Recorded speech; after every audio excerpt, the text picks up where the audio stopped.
It is now 5:30. Welcome to Lemoore City Council Chambers, 429 C Street, February 19, 2019. Please silence all electronic devices for courtesy of the audience. Thank you. Any members of the audience wish to comment on an item not on the agenda? I see there's none. Okay, we're going to SS-1, South Fork Kings Groundwater Sustainability Act Update. Olson? Mayor Neal, that item was pulled for tonight. They're going to be presenting, I believe, at the next council meeting. Okay. How about SS-2, Kings County Office of Education, KCOE, Fiber Optic Project Spear? Good evening, Mayor and council members. This evening we have Ed Bonham with the Kings County Office of Education here to discuss a fiber project that has been in the works since 2016. He'll give you more detail, but the county reached out to the city about some help that they needed in accomplishing this project for putting in fiber for all of their county school systems. But I want to take just a brief moment and introduce very briefly Richie Bolin. He is the city's new IT analyst. As you'll recall, you allowed us to hire a full-time person. I introduced him because he has been working with Mr. Bonham on this project since he started. So I'm going to turn it over to Mr. Bonham and let him explain the project to you. Okay. Thank you very much. Now, I don't normally do this, so if you guys ask any really tough questions, I might just sprint right back out that door. So hopefully it's not really tough questions. So as she said, we started this in like 2016, and so this has been like the ongoing project. We've been dragging our feet a little bit because there wasn't a super need in the beginning, but it's becoming more apparent that there's a need for us to finish out this project. Currently, we are the internet service provider for all 13 districts, all schools in Kings County. They all come through us for their internet. And we accomplish that right now by using the cell towers that you guys have probably seen throughout your city, Lemoore, Hanford, Avenal, all of them, Armona. We have cell towers at every school. And on those cell towers, we have a point-to-point microwave system, and that's how we provide internet currently. There's some limitations to that. We can only go so high with that, so much bandwidth, and so there's a need to get even more than that for the schools. As you guys know, with all the online services, schools are eating up internet like nobody's business, so we're going to try and stay ahead of the curve here. And our goal is to put fiber into all of the schools, and we're going to start in Lemoore. Up there, I don't know if you guys can see it very clearly, but the red path is what we're looking at for this first phase. And we thought we could hopefully partner with the city a little bit, because I know that we're going to end up going right by a lot of your city buildings. We'll end up by the police station, by hopefully the new 911 dispatch. Eventually we'll go right by the rec center. And so I could work with Richie. You guys could tie all those buildings together and maybe save some costs on some of your internet charges. So there's an easement agreement. I'm not sure if you guys got a copy of that, but that's what we're looking at executing. I've cleared this through our Board of Education, our Kings County Board, and so we just need to clear it through you guys. It's basically just permission to go down that path. I've worked with the city already on designing the path. We are using Provost and Pritchard as our engineering firm, and they've worked with Quad Knopf, your guys' engineering firm, to kind of iron out the path. We started out with our lawyer drafting up the easement agreement, and then I believe it went to Lozano, and Lozano finished up both sides, and so that's where we're at today. So I'm available for any questions. Mayor and council members, this will be coming up in new business for a vote tonight in item 5-1. Okay, I have a quick question. It's hard to see from here, but it looks like it goes right down 18th Avenue by the high school. Is that correct? That is, yeah. If I could kind of point it out over there, would you guys? I'll speak. I think I can see it from here. Let me get my question first. So my question is, what months would we be looking at to do that? Because that area is very congested, and road construction on that 4-lane road would be tough. Yeah, we actually don't have a time frame right now. Okay. Our lawyers told us, let's get this easement agreement, then we start the RFP process. So we could still be quite a ways out. It's not like tomorrow we're going to start. This could be quite a ways out still. Gotcha. Good to know. But this was just the first step, is to get the agreement in place and then work on it from there. Okay, thank you. I have a question.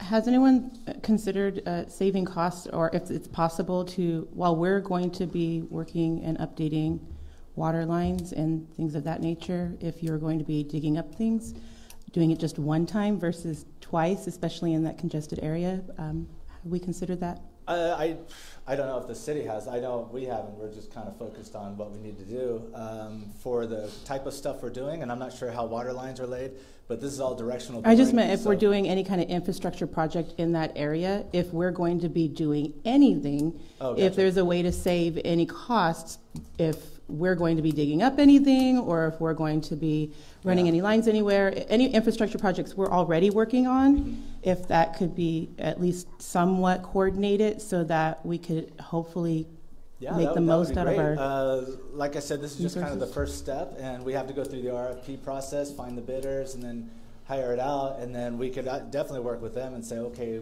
wait until such and such to get this going, if that's kind of what we're looking at.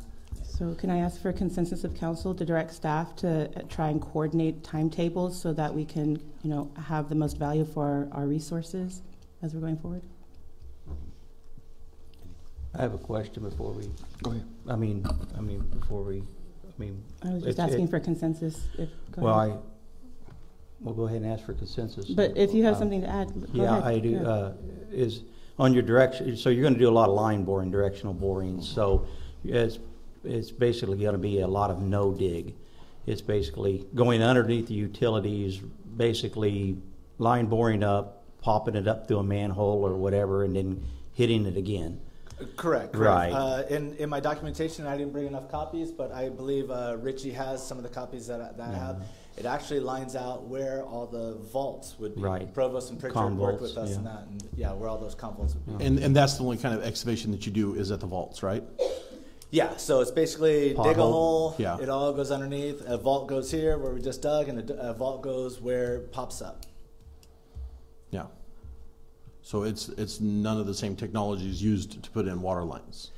I don't think so. I don't know. It doesn't. I wasn't saying directly water. I'm saying since we're doing water on top of other infrastructure projects, any infrastructure project we're doing in that area, if there's any way to tie in what you're already doing, if that can save us any costs, I'm saying why can't we coordinate our timetables to reflect that?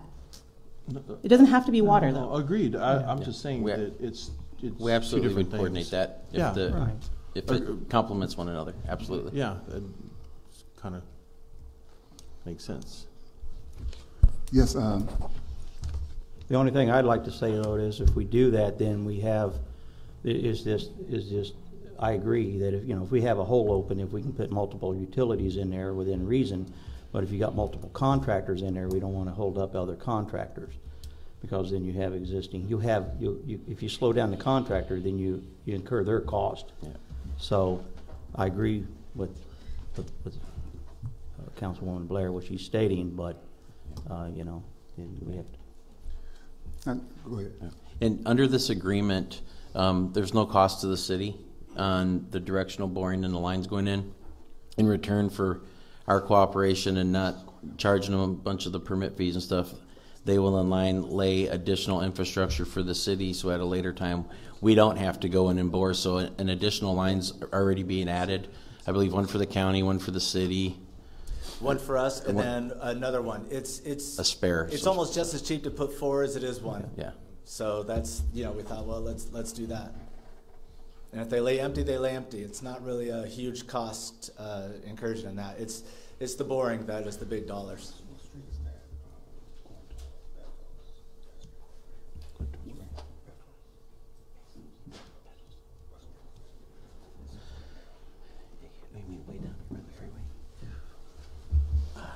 I have a question. What street is that going towards Bethel's? I think it starts with an L. I'm gonna look.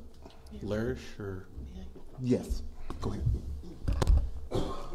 And Councilwoman Blair, the item is on for new business, and so you may want to make your motion for consensus at the time of the actual motion instead of now during the study session. It's up to you. You Would could it make do any either. difference? You could do either. Because you'll be making a vote, you could amend your motion, etc. They're just giving you options. I was just asking for consensus for us, to the staff. It's not. I would like to do that now. Just get it out of the way.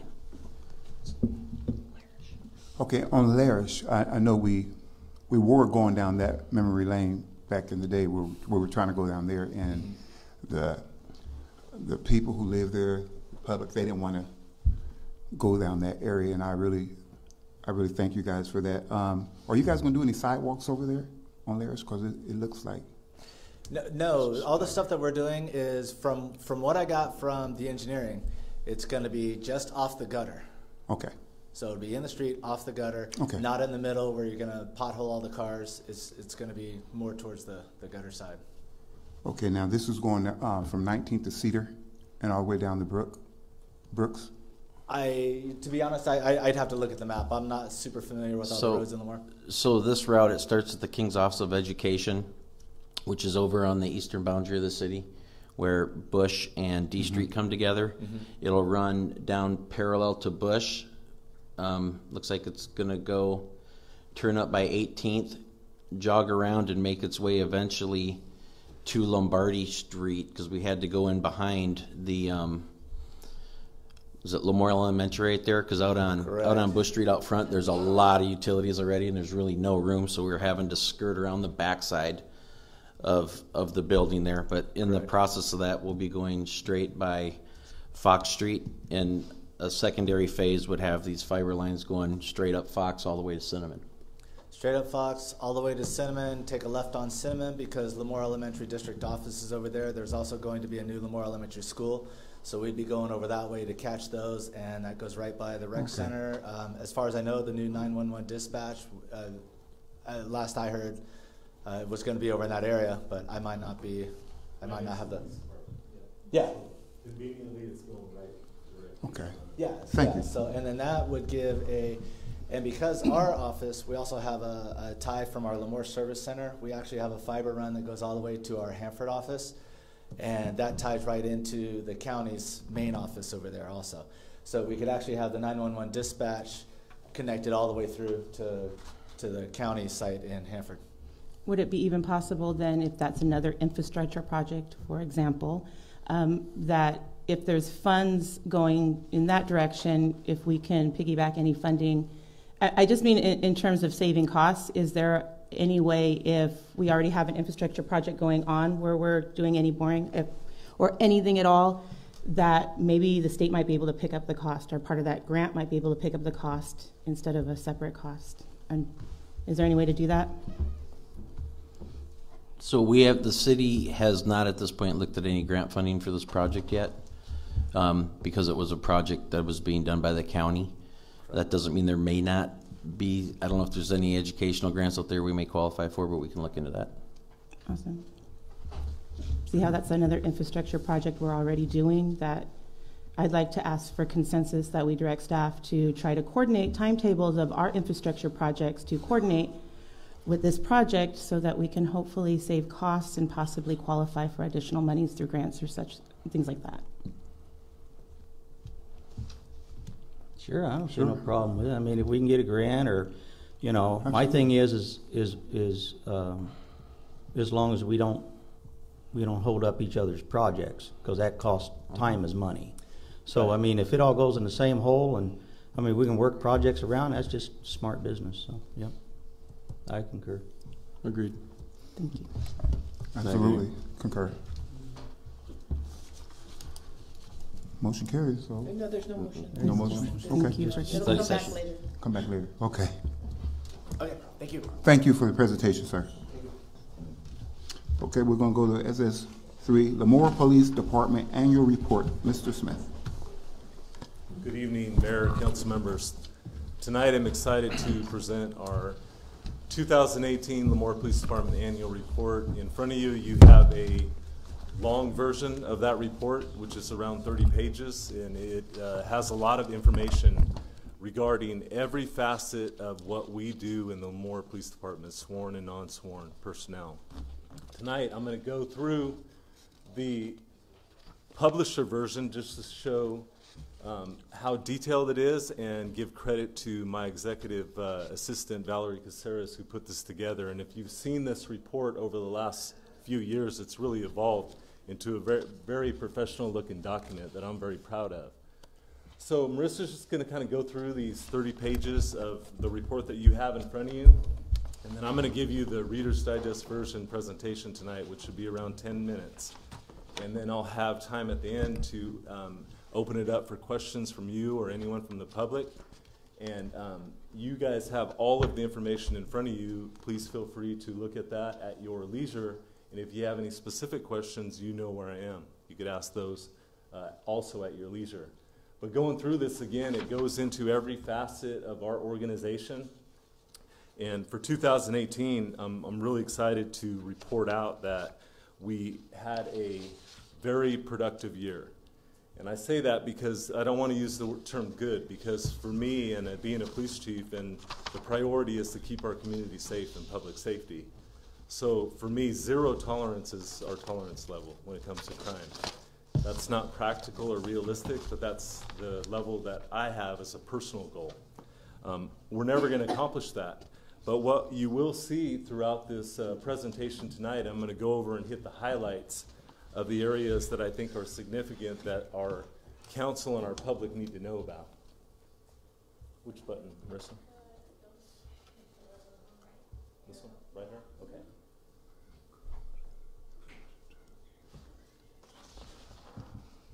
There we go. Okay, so I think I skipped one. Okay, 2018 response times. This is critical.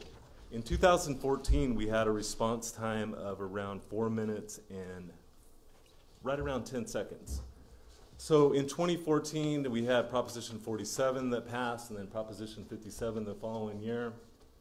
Our staffing levels when I first came to Lemoore in 2014 was 29 sworn officers.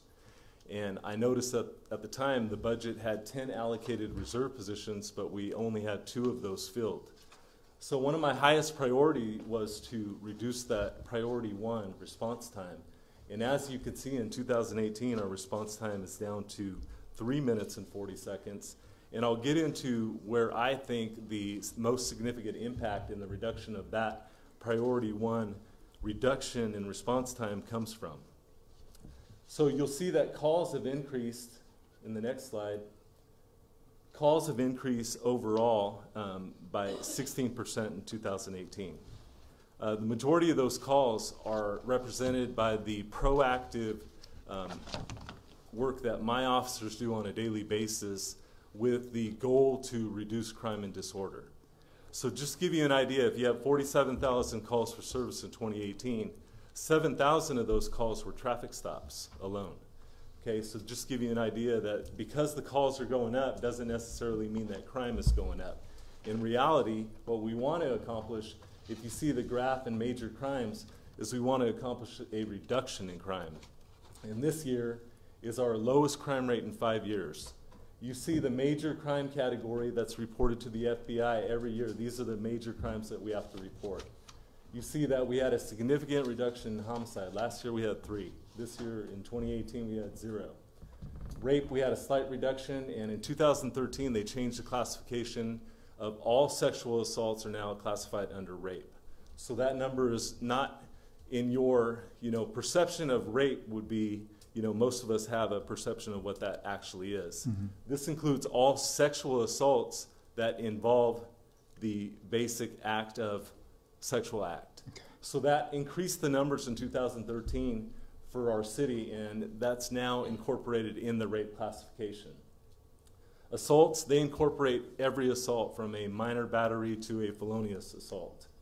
Larceny is all thefts, okay, if you want to think about it from those terms. Auto theft, I was just talking to Mr. Rogers about that, and you see that we have our lowest total in 5 years in the auto theft category at 52. To give you an example, 3 years ago we were up at triple digits, 110, 115 or so, right after the implementation of Proposition 47. Burglary, this is the lowest rate that we've had in 5 years at 69. In robbery, we had a slight reduction. So this is the first year in the last 5 that we saw a reduction in every major category. And I'll go into why I think that's happening.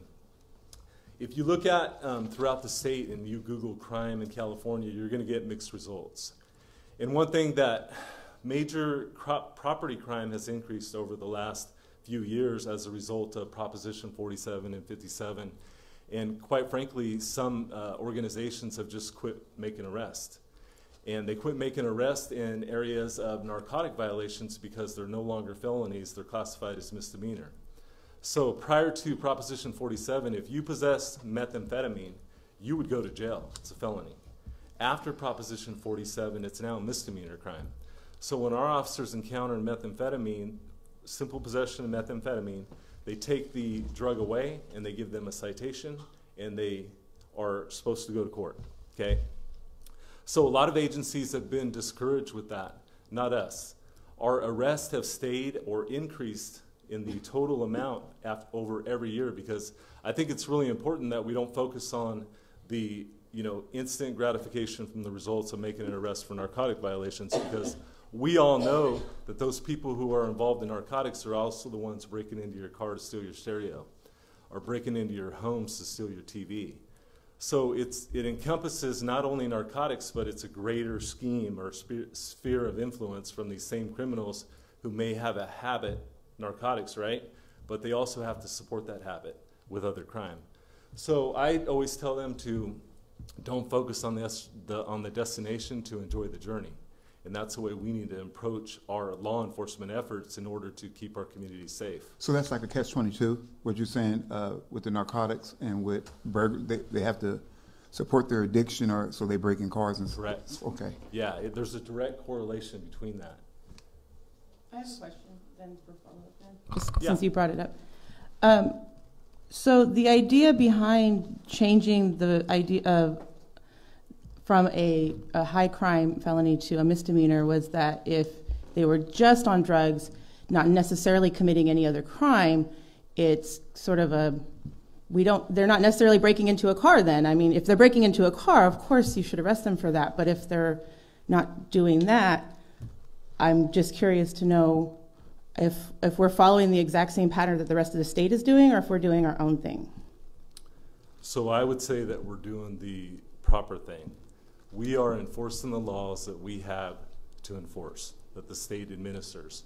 What I was trying to get at is some agencies have been discouraged and they no longer enforce minor drug violations. And I think that's a big mistake, because if you don't enforce it, it becomes acceptable. And again, there's a direct correlation between drug offenses and property crimes, to give you an example. So we are doing what the state allows us to. If you're not a proponent of Proposition 47, from my perspective as a police chief, I have to make the best of it. Mm-hmm. So we have to we have to work within the laws that we are constrained to work mm-hmm. within, but we also have the ability to enforce the laws that are on the books. So we continue to do so. Mm-hmm. So on Prop 47, other agencies, they look away. Basically, not looking away, like I'm just saying, okay, you can do what you want because Prop 47. Mm-hmm. What I'm saying is, pertaining to Prop 47, you're going by what's right and what's Correct. wrong. Yeah. It's wrong for them to do what they're doing. We all know that. But why aren't these other agencies, shouldn't that be a question? Why aren't these other agencies arresting them, still holding them accountable for their actions like we are doing? Well, and I can't speak for them. It's their jurisdiction and their prerogative. What I could say is that the way we've been doing it, right, we hold people accountable for their crimes. Mm-hmm. And there's a direct correlation between narcotics and property crimes. When the majority of the state has an increase in property crimes and our property crimes continue to go down, we're doing something right. And we continue to hold people accountable for their acts. Now, you have to remember, prior to Prop 47, if you were arrested for possession of illegal narcotics, you would go to court. You may get on probation, and then the court had the ability to actually tell you to go to a treatment facility. Now, the consequences aren't there. Because if you're arrested and you're cited out, you plead guilty, you're not going to be forced to go to a drug treatment program. So the consequences are not there. Okay. That makes sense? It makes a lot of sense. I wasn't trying to put you in a situation. Yeah. What I was trying to say is, if they're breaking the law, they should be held accountable. But Absolutely. The way Prop 47 states it is, well, this is how the court's doing it now. No, Prop 47, what it did is it changed the classification from a felony to a Misdemeanor. It's still illegal. My point was that some agencies are just choosing not to enforce those drug offense misdemeanor crimes because they're not seeing the consequences associated with the arrest. Gotcha. So for me, that's not my job. Our job is to arrest them, to prepare a report, and to testify on that report, but it's the DA's office job to prosecute them, and our DA's office is actually doing a good job of prosecuting those narcotics arrests that are at the misdemeanor level. Okay. Okay? Thank you. No problem. So our detectives unit achieved a 98% clearance rate for 2018, which is really good. Again, pointing out our major crimes, they were decreased in every major category. Burglary and auto theft at a 5-year low, and violent crimes significantly reduced. Traffic. So if you look at this graph, it's very telling that in 2014 we had a total of 243 traffic accidents. Scroll down to 2018, and every year from 2014 through 2018, you'll see that there's a reduction in traffic-related accidents. So there's a direct correlation between the offenses that cause a traffic accident and the offenses that we target to enforce at the Lemoore Police Department. As I said, there were 7,000 traffic stops conducted in 2018. Around 1,800 were involved a violation or a citation, and around 5,000 involved a warning of some sort. So for us, education is equally important as enforcement. People need to know that they're violating the law, and they need to stop violating the law. We also target areas where accidents occur, and then we try to target the actual primary collision factor that associated to the accident. If you do that, this is a proven theory, it works. And you'll see that we're down to 169 traffic accidents in 2018, which is a significant reduction, and again, it's a 5-year low. So these are total cases. So you have misdemeanors, felonies, and calls for service. Again, you'll see that calls for service, we had an increase of about 16%. You'll see that misdemeanors outpace felonies, which is a good thing. You'll also notice that at the highlight of Prop 47, which is 2015, after 2014 passed, you'll see there are some very significant numbers in both misdemeanors and felonies. You didn't see a huge reduction in felonies right away. You saw a huge increase in misdemeanors because certain felony cases that used to be felonies are no longer felonies, and now they're misdemeanors. So you have to really look at the total numbers, misdemeanors and felonies, and add them up to actually see where we are. Now, Prop 40, excuse me, if I may. Prop 47, when was that established? What year was that?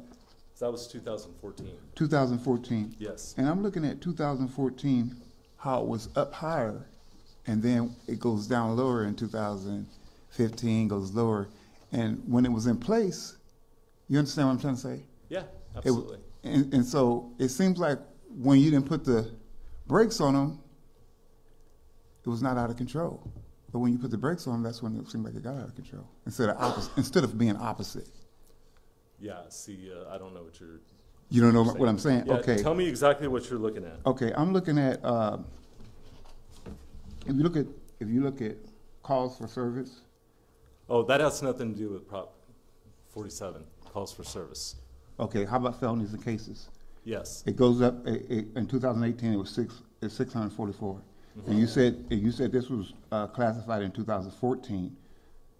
It's lower here, but down here on 2014 it was higher. So that means yes.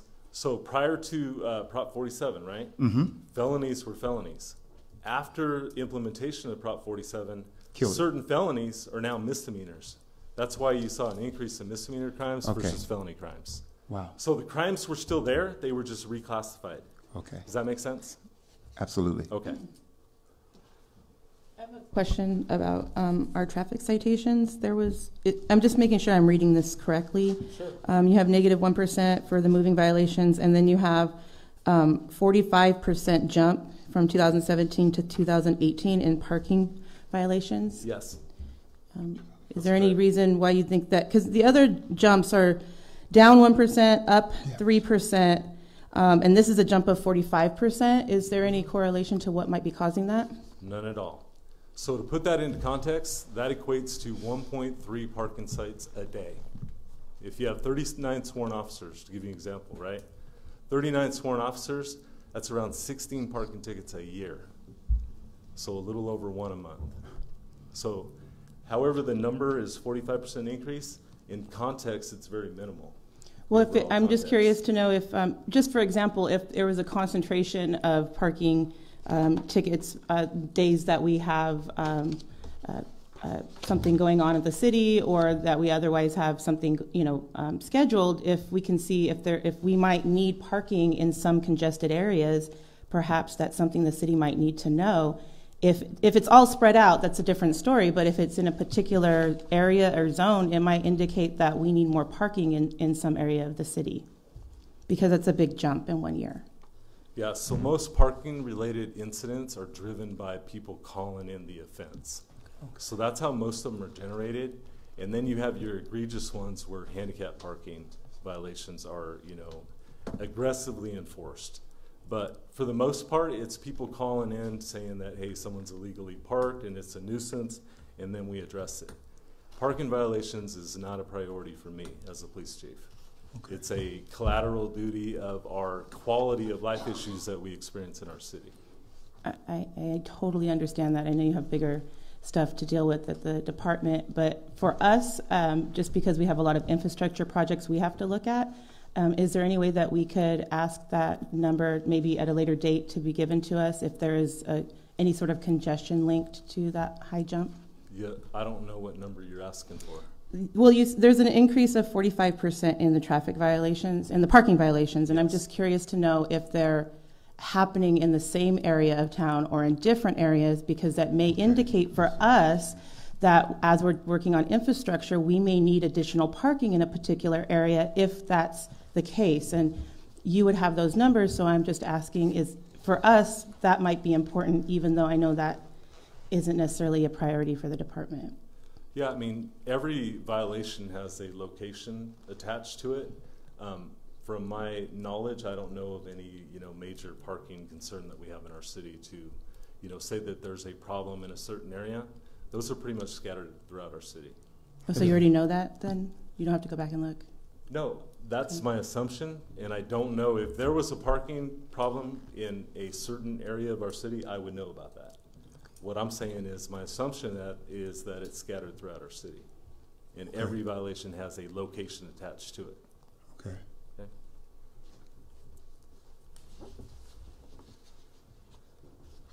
Okay, in the traffic area, DUIs also doubled from 2017 to 2018. In 2017, we had 63. In 2018, we had 106, so nearly double at that level.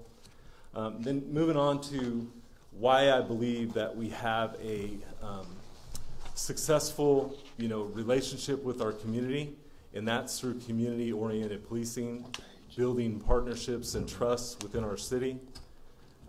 This slide is not a representative of the actual report. This is just to talk about the areas that we are very involved in, which attributes to the decrease in crime, because we can't be out there in every area of the city when crime occurs. We rely upon citizens who actually call us when they see activities that may be quality of life issues or crime, and then we respond to that. So yeah, so to give you an idea, this is just a reflection of that 30-page report. It's not any. Yeah, I was looking. Yeah. So to give you an idea, for community-oriented policing, it's building the trust with our community members and partnership for success. We have 98 active neighborhood watch groups in our city, which a city of 26,000, that's a lot. And they are very active. They participate in monthly meetings with our code enforcement people. They participate in crime-free multi-housing. Basically, it's a program where people who own property in our city can actually call and get a somewhat quasi-reference check on a person who they are potentially renting to make sure that this person is not involved in criminal activity in the past, because they don't want them in their rental property creating problems for them. Our POP team has a tremendous relationship with our downtown business merchants and our chamber. Throughout 2018, they were very active in partnering with them to provide them training. Training consisted of how to prepare for an active shooter in a business environment. We also had the opportunity to host chamber members and business owners at the Lemoore Police Department and put them through Milo training, which is a simulator environment to go through a decision-making process that we in law enforcement have to do in a split-second, decision as far as, how much force to use, if any, or also de-escalation techniques, which are really critical and important for what we do on a daily basis. We're able to put people from a citizen, perspective into that environment, and we had some pretty entertaining outcomes. I'll leave it at that. But a lot of people go into it and their eyes are open as to the rapidly evolving situations that officers are confronted with, and then the split-second decision that they have to make versus what force to use. So it's a great training tool. I think Amy, you were involved in that, and she's laughing because she did actually quite well. But it was pretty eye-opening, wasn't it? Yeah. So our POP team, that was implemented in 2015, and they had an opportunity to really focus on problem-oriented policing. And this program is important because they identify areas in our city that have crime or disorder. And rather than just being reactive and responding over and over and over again, they identify the root cause of that problem, develop long-term and short-term solutions to address that problem to potentially eliminate that. And that's our goal as a POP team and as an organization in general. Our VIPs is another group that, we all know that we have 21 active VIPs right now, and on an annual basis, they provide around 6,500 hours of service to our community. Next year will be a milestone because they will exceed 100,000 hours of service since inception in 1997. So that equates to, 3 full-time positions throughout the year if you look at what they are actually offering to our community. And like our volunteer fire department, we have a community that is big on volunteerism. So without them, quite frankly, we wouldn't be able to accomplish what we do on a daily basis. They are providing that service that is invaluable to us as an organization and as a community. Only difference is they're not on call, right? From No. the fire department. Our 21 VIPs? No, absolutely, they're on call. They're on call? Yeah, Okay. they come in at all times of the day and night. Okay. They come out and do traffic control, work DUI checkpoints. Absolutely, they're on call. Okay, awesome. Yeah. Yep. Some have never called in sick. Really? That's real good. Good chief we got here, huh? Yep. So these are some of the community outreach programs that we have throughout the year. You all know Reason for the Season, Presence on Patrol, Lemoore Holiday Stroll, our Lip Sync, our Paint the Curb. That's a program started by our PAL wrestlers that work with our high school wrestling coaches, and they go out and paint numbers on the curb in our community for addresses. You know about our shoe drive, that one of our officers does an annual shoe drive every year, a coats drive. Several fundraising benefits throughout the year to actually address people inflicted by, terminally ill cancer in our community. So our officers are doing a lot as far as community outreach. With the PAL program, are they what areas are they painting? Do you know? Yeah, off the so top? they pick a different residential area each time they go out. Mm-hmm. And I don't know exactly how many they actually paint when they go out. They probably get like 10, 15 each time they go out. They go in afternoons and Wow. do that. Yeah. Okay. So our PAL program, that was implemented in 2015. We started with the wrestling program. Now we have a PAL Olympic weightlifting program. We have PAL CrossFit Kids, and we have an after-school tutoring program that we implemented in 2018. We installed a router and brought in Wi-Fi at the rec center in one of the rooms to actually help kids with their homework. We purchased some iPads that kids can use to actually do their homework on when they come in and get ready for either wrestling or CrossFit. So that's been a very successful program.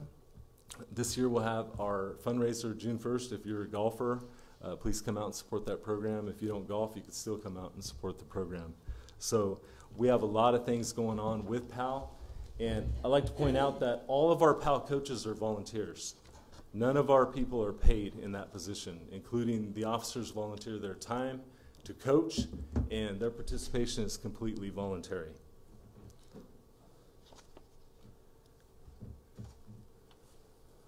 This is a picture of our PAL police activity leagues in the Olympic weightlifting and the CrossFit Kids.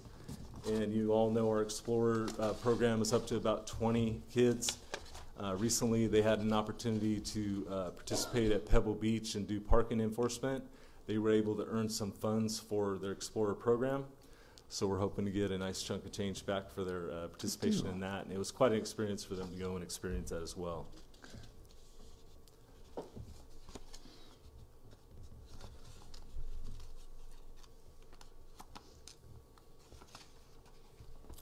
So I'd like to just point out the reserve program, and then I'll conclude and open it up for questions.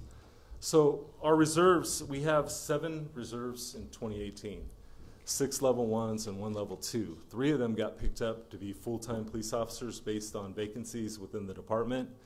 So that program has been invaluable in the sense that we're able to recruit and retain level 1 reserve officers that have all of the same qualifications required for a full-time police officer. They come in, we pay them at step A, which is salary with no benefits. They get paid for every hour they work. So to give you an example, 5,900 hours of service from our reserve unit in 2018. So that equates to about $140,000 of funding from the city, right? But if you took that same level of hours and you divided that by 1,600, which is normally what a productive employee will give you, based on you reduce their vacation time, their sick leave, their training, et cetera, come out with right around 1,600 hours. So you do the math, it gives you the equivalence of about $300,000 in services back to our city. Not only are we able to recruit and retain reserve officers, in our last reserve recruitment, we had over 80 applicants. So we have a program that is very highly thought of in our county. So people want to work for us. So initially I thought it would be very hard to recruit level 1 reserves when other people are hiring full-time police officers, but we haven't seen that because they see a light at the end of the tunnel. They come in, they get to go through the same FTO process, field training, and then they get to see that they have an opportunity to be hired full-time when an opening exists. So it's been very productive, and for me, we get an opportunity to put more staffing on the street, which reduces our crime and makes our community safer. So I'm very proud of that program, and it's been very instrumental in actually reducing crime and making our community safer. Okay. I feel like I'm out of the box when I ask you these questions because I do not know. What's the difference between our reserves and our volunteers? So a volunteer has no peace officer powers. Our reserve officers actually go to the full-time police academy. So when they graduate, they can become a full-time police officer. Okay. The only difference is that post, right, peace officer standards and training, they designate the level of sworn peace officer power that you have. So if you come on as a sworn peace officer in a level 1 reserve, the only difference is the designation level that's in the post category. That's the only difference. It requires all of the same level of training as a full-time police officer. And volunteers don't get, okay. They're non-sworn. They go to Citizen Police Academy and then to the actual Citizen Police Academy to actually learn how to volunteer in our community. Okay. They don't do any peace officer work. Okay, thank you. Yeah. Okay, I know that was a lot of information in a short period of time, but I'll be more than happy to answer any questions if you have them. I have a question about the reserves. It actually just had to do with the pay of the reserves. So I understand the 7 new that we have reserve officers, those are the ones that are now on staff. They just don't get benefits. Is that correct? Yeah, and that number's actually lower now because we recently picked up 3 full-time out of that reserve force. Okay. So they get hourly pay with no benefits. That's correct. Okay, and I'll wait till you guys are done, but just so you guys know where I'm going, I would like to ask us to if there's a way, talk about, I don't like the idea of having any reserves that don't have benefits. And so if we have a need for officers, then they should be paid as officers. Otherwise, we're just sort of getting extra labor at the cost of them not having benefits. And I don't agree with that. Yeah, so it isn't a choice of whether you agree with it or not. It's based on the law. So the law, you know, allows you to pay people on a number of hours that they work as a reserve before benefits actually kick in. And there are several factors contributed to that based on the number of hours that you work in the HR area, whether you actually offer them PERS retirement, okay, or medical benefits. So it would be very costly to classify all of my reserves as technically full-time employees because we won't have the budget to actually sustain that. I would love to pay them and give them benefits, but then we would probably not have any because then we wouldn't be able to actually take from our general fund to pay them the amount that it would cost in salary and benefits as a weighted fee. Does that make sense? It makes sense, and it's not just reserves. It goes for far as when I work for the city of Lemoore, you have part-time and full-time insurance, and it costs us. And that's what it seems like what we're looking at on certain areas where you work your 3 months. That's why you go to whoever they hire. They got these little placing the pros, different organizations that hire for the city of Lemoore or the city of Hanford, and what they do is they give them that 3 months, and once they get that 3 month line, either they're going to hire you or they're going to let you go. A little different, but at the same time, it ways the door swings. Like we don't want to go into our budget. We don't have enough at that time, so insurance and all that costs us. What I'm trying to say. Well, and you know, I don't want people to take it wrong. Thank you for bringing that up because I agree with you. They should be compensated fully, but on the other hand, it would probably you know, mean that our program would fail because we wouldn't be able to sustain that impact to the general fund if the city, had to pay for 10 allocated reserve positions, which are technically now full-time weighted fees. Okay, so that's my fear. I like the way it's going right now, and it's working just fine.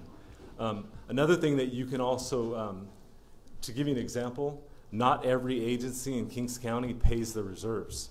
So we're one of the very few agencies that actually pay our reserves hour for hour that they work because my opinion is they're out there risking their life doing the same job and I don't even like to refer to them as reserves, to be honest with you. When they wear the badge, they're police officers to me. But they should get paid for going out there risking their life, and they should get paid the same thing that the same level of officer training and experience-wise is getting paid, and that's exactly what this city has chose to do. Chief. So thank you for that. I appreciate that. So, but along with being in reserve, isn't it kind of beneficial to them as well in some ways? Yes, for some it works out because they'll have a spouse that has full medical benefits. It's not for everyone. Yeah, it's not for everybody, but it does work for some people. It allows them to do other things as well as be a part of Lemoore PD. Correct. Yeah. But thank you for bringing that up. I appreciate that. Does anyone have any other questions? I don't have any questions, Chief, but thank you for the presentation. I think you guys are doing a fantastic job. I feel safer knowing you guys are in town, and I've heard a lot of comments that Lemoore PD gets there very quickly, and so thank you for that. Well, it's nothing to do with me. It's all the men and women that work for me that keep our community safe. But thank you. I'll pass that on. Thank you. Do you have a gentleman in the audience that would like to speak? Okay, open to the public. Tom Reed, 1060 Park Avenue, Lemoore. I know it's not a high priority of the police department as far as the parking citations, but I do have a couple of questions or comments. One, since each of those violations would have a date and a time and a place, I think it would be easy to get some sort of report that would say, okay, by month, we have this many parking citations. That would give us some idea if there is an event or something going on that would cause an increase in citations that month. For instance, if you have a football game at Lemoore High School, that local area is going to be inundated with parking. You're probably going to get a lot of complaints. That would be one. Another, since you would have a location with each, it might be simple to write a report that would give us a plotting of those locations that would say they're concentrated in a certain area, or they're generally spread out throughout the city. I would be interested in seeing those. Thank you. Absolutely. Actually, that's Thank you. a really great idea. That's exactly what I was asking for. But apparently, we already have the answer because there was an assumption made, and that holds. So I guess we don't have to continue to ask for that now? That's what I was asking for.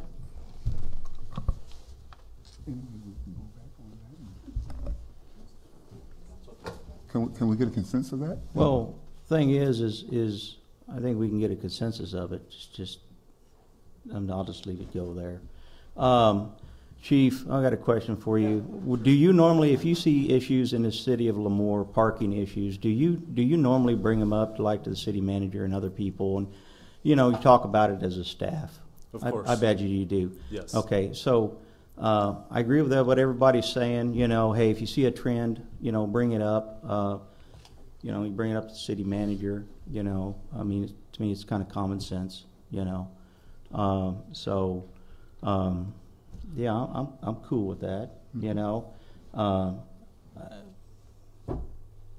I don't, and I'll just leave it at that. I'm just curious to know what the difference was between me asking and Mr. Reed asking.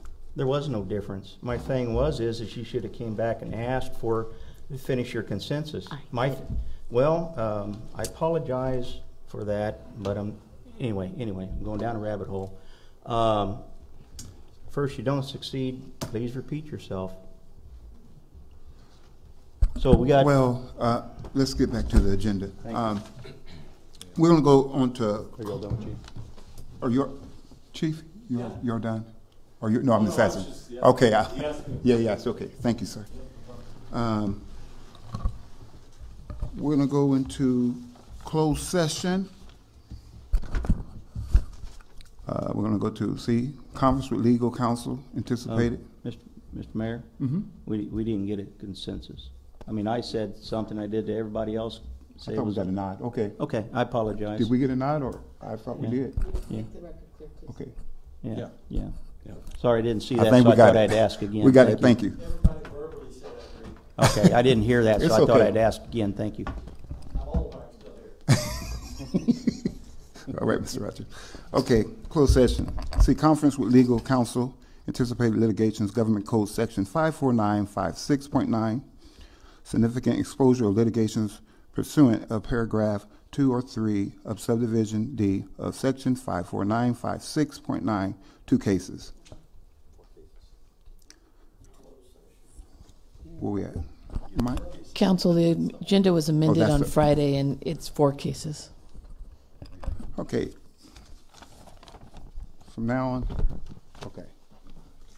Where we at?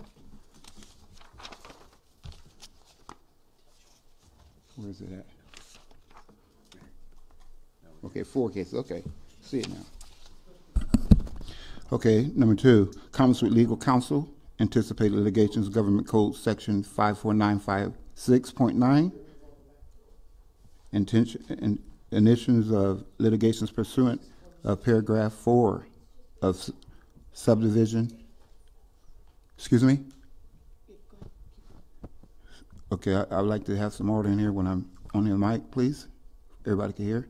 Of subdivision section 54956.9, 1 case. 3, public employee performance evaluation, city manager.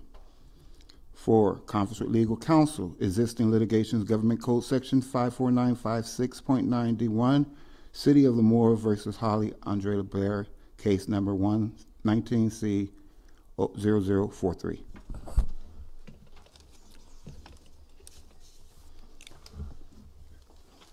It is 6:25. Adjourned to a closed session. Thank you.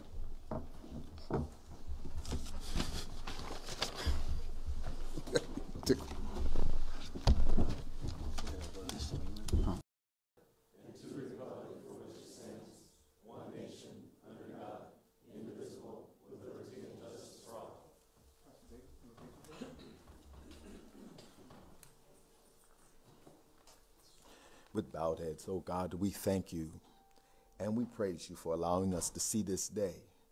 and how you allowed us all to gather here tonight, oh God. And, oh God, we pray for your will to be done, for us to be successful in this meeting, oh God.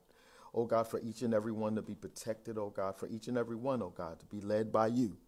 And, oh God, ultimately, oh God, we pray for your will to be done in this meeting. And, oh God, we will give you glory and honor and all of the praise. In Jesus' name we do pray, and we all say, amen. Be seated.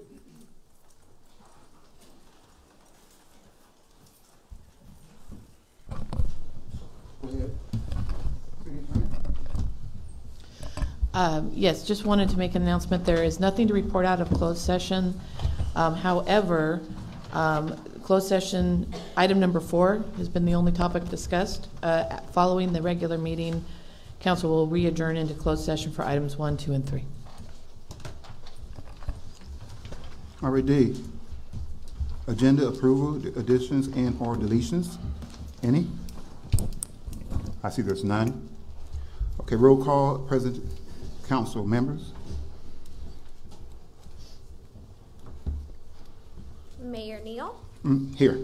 Mayor Pro Tem Billingsley, Here. Councilmember Lyons, Here. Councilmember Brown, Here. Councilmember Blair. Present. Thank you. All right, going on to ceremony and presentation, section 1. I see there's no ceremony and presentations. Well, we're gonna go to public comment. Any public comment? Tom Reed.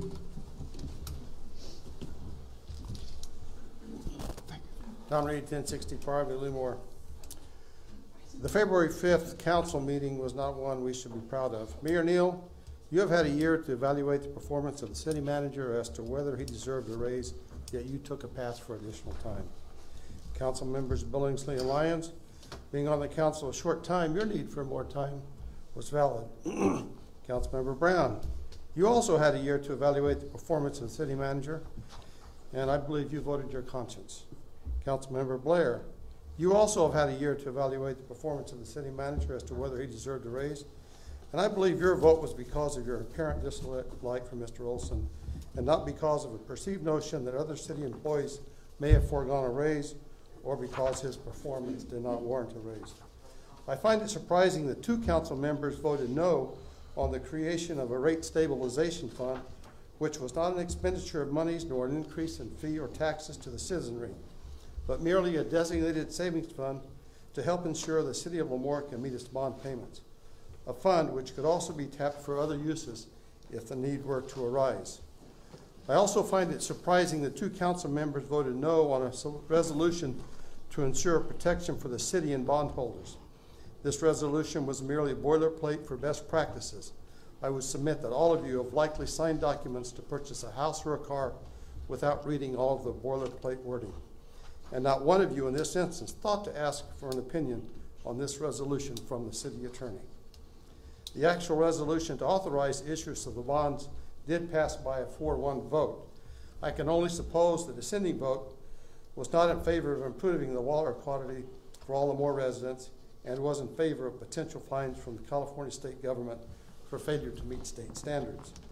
Council members Billingsley and Lyons, you said you needed more time to evaluate approximately $7,300 for the city manager, yet you had no more time to evaluate a bond issue amounting to $30 million. While I applaud you for making this necessary vote, I hope you can see the irony and inconsistency of such voting. It was, however, a momentous council meeting, since we are now on a pathway to better drinking water for ourselves and future residents of Lemoore. Thank you. Thank you, Mr. Reed. Mrs. Balashan.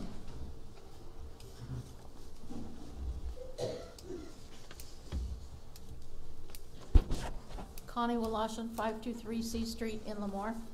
I have a couple of questions. I was listening to the study session, and right towards the end, there was a couple of comments made and laughter, and we could not hear them on the audio. And one was a comment made by Ms. Blair, and then there was some pauses, but we're not hearing all of the stuff that's going on up here, and that needs to be remedied. And I also went through the warrant registry, and there was $21,490.52 spent on attorney fees last month. And I broke them down in different council, manager, finance, planning, public works, and HR was over $10,000 spent on lawyers' fees. Now, does each department have that much work to do for the attorney, or is this just for, is this the $21,000, is this kind of like spread out over the different departments? That's my questions. Thank you. Thank you, Ms. Velasquez. James Cheney. Excuse me? Can I go second, please? Go ahead. Good evening, Mr. Mayor, rest of the council. My name is John Henderson, 657 Fox Street.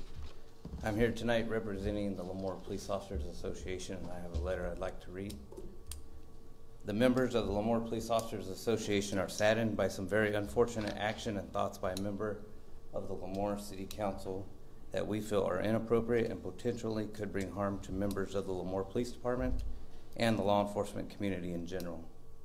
On Friday, February 15, 2019, a member of our association saw a Facebook post from Holly Andrade Blair that contained a photograph of the Holly Blair that we recognize as being a Lemoore City Council member. The post indicated that Holly Blair has updated her cover photo. The photo that Holly Blair had updated depicted a portion of an electric guitar, and on the guitar was a sign or sticker that read, "Vandalism, beautiful as a rock in a cop's face." The member, after seeing this post, became very concerned for the safety of the police department and was taken aback by the post. That, in essence, applauded violence towards police officers. The member was shocked that Holly Blair, a member of the Lemoore City Council, would post a picture or message of total disrespect toward law enforcement and the employees that Holly Blair represents as a Lemoore City Council member. Violence towards police officers is a real issue in today's society, and the fact that Holly Blair is seen as an advocate of that violence adds to our concern due to the fact that Holly Blair, as a Lemoore City Council member, can be viewed by many as a leader in the city government. That view of Holly Blair as a leader in city government may make a member of the public believe that violence towards police officers is not only condoned by the city government, but also an acceptable response to police officers. Police officers are sworn to protect members of the public and take their oath to serve and protect as an obligation that they truly believe in and will make the ultimate sacrifice to save another's life. When members see a posting from a city council member that believes violence towards a police officer is, in her words, beautiful, our members are extremely saddened and feel that her lack of support for our members is dangerous. We love this community and will do anything to protect its citizens from harm, but we feel that Holly Blair's comments place our members in greater harm and could cause one of its members to be hurt by her actions.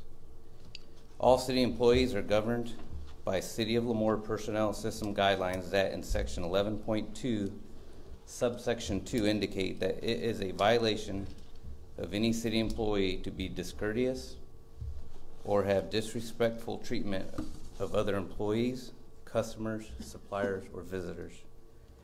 There is no doubt that Holly Blair, by this and many other posts and actions, is discourteous and has shown disrespectful treatment of our members, and this must stop for the good and reputation of our community, our association, and the city we love, serve, and protect. Thank you.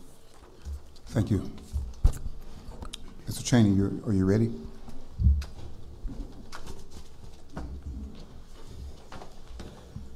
James Cheney, 183 Brentwood Drive, here in Lemoore. I just want to follow up on the letter that Lemoore Police Officers Association has read and will be submitting to each member of the council, as well as the city manager and the city attorney. The reason that this is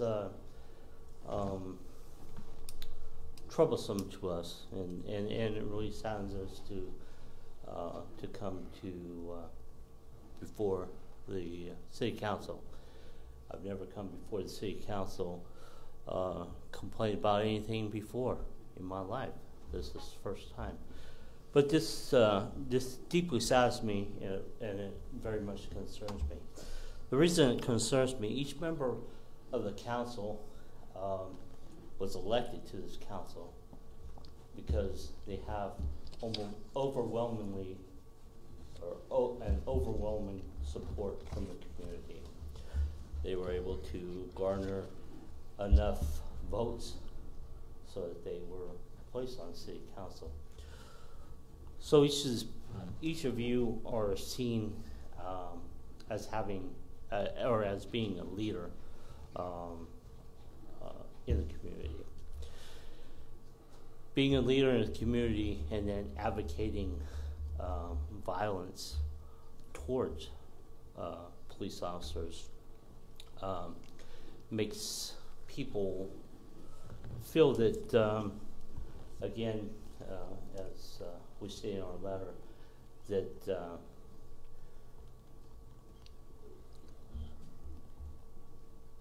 that if a member of the city government, who people see as a leader,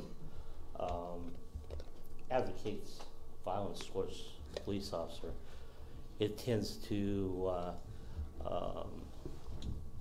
make that person feel that that leader, when they advocate the violence towards a police officer, is a person that they should follow. People follow you guys because they voted for you. They want you up on this on the council so that you can do what they feel needs to be done, and you're a direct reflection of how they feel. When they feel that they have a city council member advocates violence, they tend to maybe believe that violence is warranted. We arrest a lot of people. We go to a lot of calls for service, over 40,000. Can you wrap it up, sir? Yeah. Our point in this is that you guys are leaders, and for a leader to advocate violence towards a police officer is something that's very troubling. It's very sad. It saddens. Thank you, sir. Appreciate it. Emmanuel Lopez Mendoza.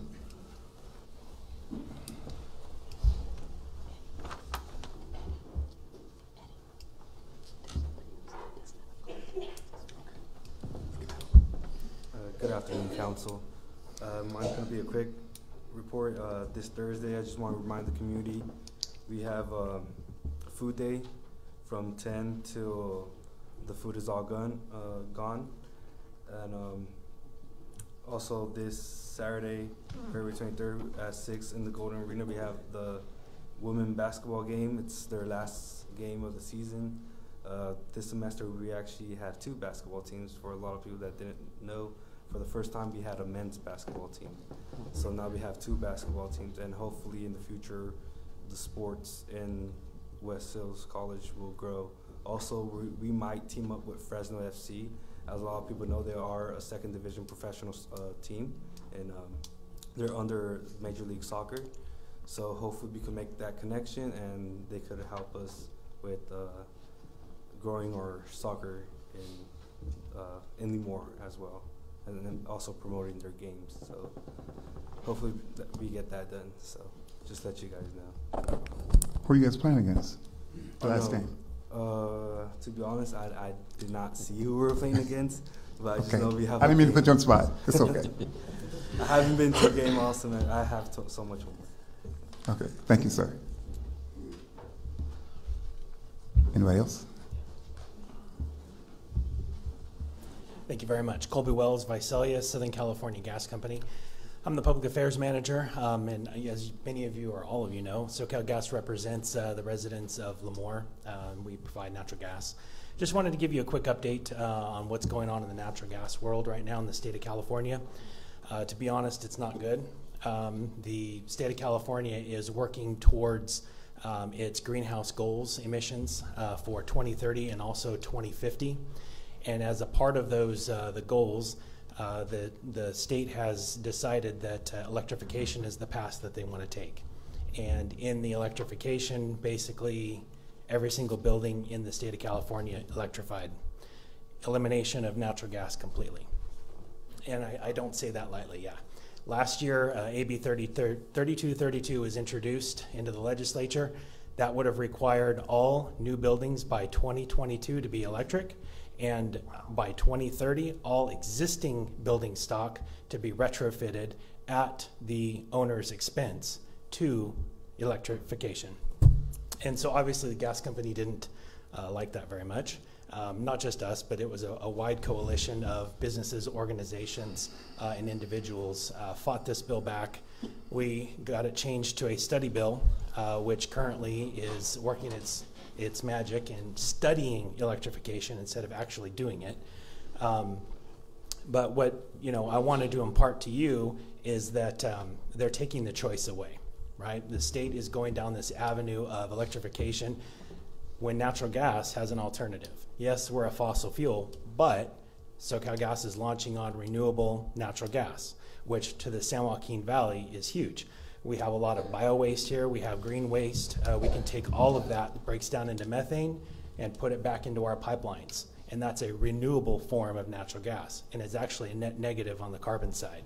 So if just 16% of the gas put into our system goes renewable, that's the equivalent in greenhouse gas emissions of completely electrifying the state. So there's the path that's a lot less expensive than electrification, and we would just ask that the city just fight to preserve the choice. Absolutely. Thank you very much. Thank you. Thank you. Anyone else? Mr. Rogers? I would just like to comment on a question that was raised by the council when the chief of police gave his report. I try not to use two names after I've retired because sometimes you shouldn't do that, but I'm going to use two names of two cities. As you all know in here, I worked for 30 plus years for the city of Clovis. And I was very proud of the PD in the city of Clovis. And one of the reasons I moved here was because of public safety in the schools. Well, the schools had nothing to do with it because my grandkids don't live here anymore, okay? But the PD, what I see here is a model of Clovis 40 years ago. And in the 70s and the 80s and 90s, things were evolving. What I see happening here is happening there. The reason these guys do such a good job, in my opinion, what I seen in Clovis then, they were proactive, not reactive. You got to be reactive if you respond to a shooting, but they're proactive. They're out there solving cases right up front before they ever happen. So they're doing a good job in that respect. And I'll tell you right now, this was true on the streets. We all know street is where you get a lot of stuff. In Clovis in the 80s and 90s, the criminals would tell the other criminals in Fresno County Jail, what were you thinking? You don't go to Clovis to commit crime, they catch you. That's a fact that happened in Clovis. They would tell you. That's why the city of Clovis put up big signs too. You're now entering Clovis. The criminals knew that. Turn around and go the other way. That's a fact there, okay? So things have changed. There's a lot of murders go on in Fresno and stuff. But it also deals with, he's got the officers to deal with what he has to deal with. When you're down on numbers, it's hard. When the crime numbers are there, it's hard, okay? But I'm just telling you, I'm very proud of this police department, very proud of what they're doing, and I'm proud of all law enforcement. I also have a nephew that's a police chief of a town further up Highway 99, okay? I've had a law enforcement in my background. I spent over 40 years in this business, and we got to support public safety as well as we do every other city employee, just like we support you and we elect you. And so I just want to say I'm very proud of them, and I think all of you are too, and that's where we need to keep going. Thank you. Thank you, Mr. Rogers. Anyone else in the public? I'd like to make a comment, just a quick comment. Go ahead. Just a clarification, since some people might be wondering if they're not on Facebook. There's a whole lot of assumptions going on. Not necessarily all are accurate assumptions, but I did want to let you know that that is a picture of a guitar with a sticker on it, and the sticker is actually a reference to a band called the Feeders, which was actually on the guitar of Kurt Cobain, which I'm currently working on a lesson plan of. And I would just say, aside from the fact that it was a piece of art, I have numerous pieces of art on my Facebook page regarding to different bands and different genres. I would just like to note that if any officer or anyone really is so hurt or so emotionally unstable that a Facebook post might cause any sort of question to their ability to do their job, I would just question their justification for holding a weapon. Thank you. Thank you. Let's go on to stay on the agenda. We're going to stay on the agenda and start to stay positive on this. Let's go to department and city manager reports. 2 reports tonight, mayor and council members, starting with Mr. Frank Rivera.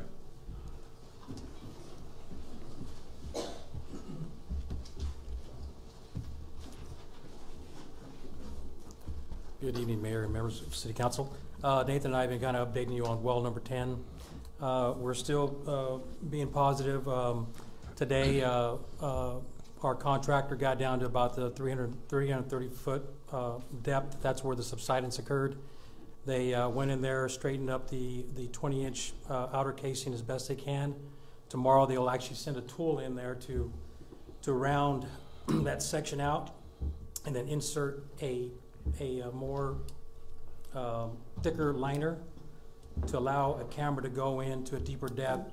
And then again, we'll probably have to, vacuum some rock out, video until we get down to about maybe 600 to 700 feet to see if there's any other subsidence that's occurred. But right now, we're just keeping our fingers crossed that maybe that's the only repair that we'll have to do. So I'll keep you, posted as best I can. But anyway, we're still being positive about the outcome. So.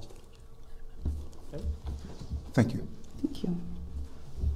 Okay, and then secondly, it's mine. So got an invite over the weekend from the Kings EDC. They've scheduled us to meet with a commercial hemp manufacturer that's already under contract with Hanford for about 1,600 acres. They're interested in talking to Lemoore about some possible opportunities here within the city. So we'll be meeting with them tomorrow to be bringing some information back to council, as well as the oil fields out in Kalinga are looking to expand east as far as the outskirts of Lemoore and Hanford. They want to meet and give us some details on their plan to gather support for that. So tomorrow's kind of fact-finding. I'll be coming back to you with reports at a later date or study sessions. Thank you. Thank you. Okay, going into public hearing, section 4. 3 is approval minutes. Approval minutes, regular meeting, February 5th, 2019. Consent calendar. Can I get a motion from council? Make a motion to approve the consent calendar as presented. Mr. Brown, got a motion from him?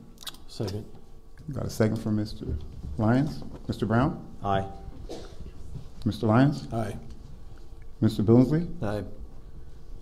Ms. Blair? No. And I vote aye. Motion passed. Okay, down to public hearing, section 4. 4-1, General Plan Amendment Number 2018/03, proposal to remove the future alignment of Cedar Lane of the Collector Street and the circulation element of Lemoore General Plan between Vine Street and Lemoore Avenue, CEQA. Determination covered by 2008 General Plan Environmental Impact Report Resolution 2019-07. Right? Thank you, Mr. Mayor and members of council. Steve Brandt, City Planner.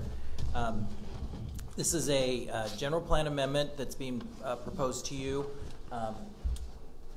We're talking about a portion of Cedar Lane, most of which has not yet been built. You can see it's shown there in red on the map. So this would be a portion between Vine Street and Lemoore Avenue. And in the general plan, this is a page from the general plan that shows the circulation throughout the city and the major streets. The most major streets being arterials, secondary major streets being collectors. In the general plan, Cedar Lane is shown as a collector from 19.5 Avenue over to Lemoore Avenue. The section between 19.5 and just past Vine Street is already constructed and built, but the section that is circled there is not been built. So this has actually been in the city's plans. We went and looked back. The first reference I found was like in the 60s that this was a future planned street. So so changing it now is kind of a big deal. But one of the things that we looked at is whether the street's actually needed, given some of the changes that have happened in the last few years. So the biggest change is that the 19th Avenue interchange has gone in on Highway 198. And one of the secondary things that happened because of that was that Vine Street was closed.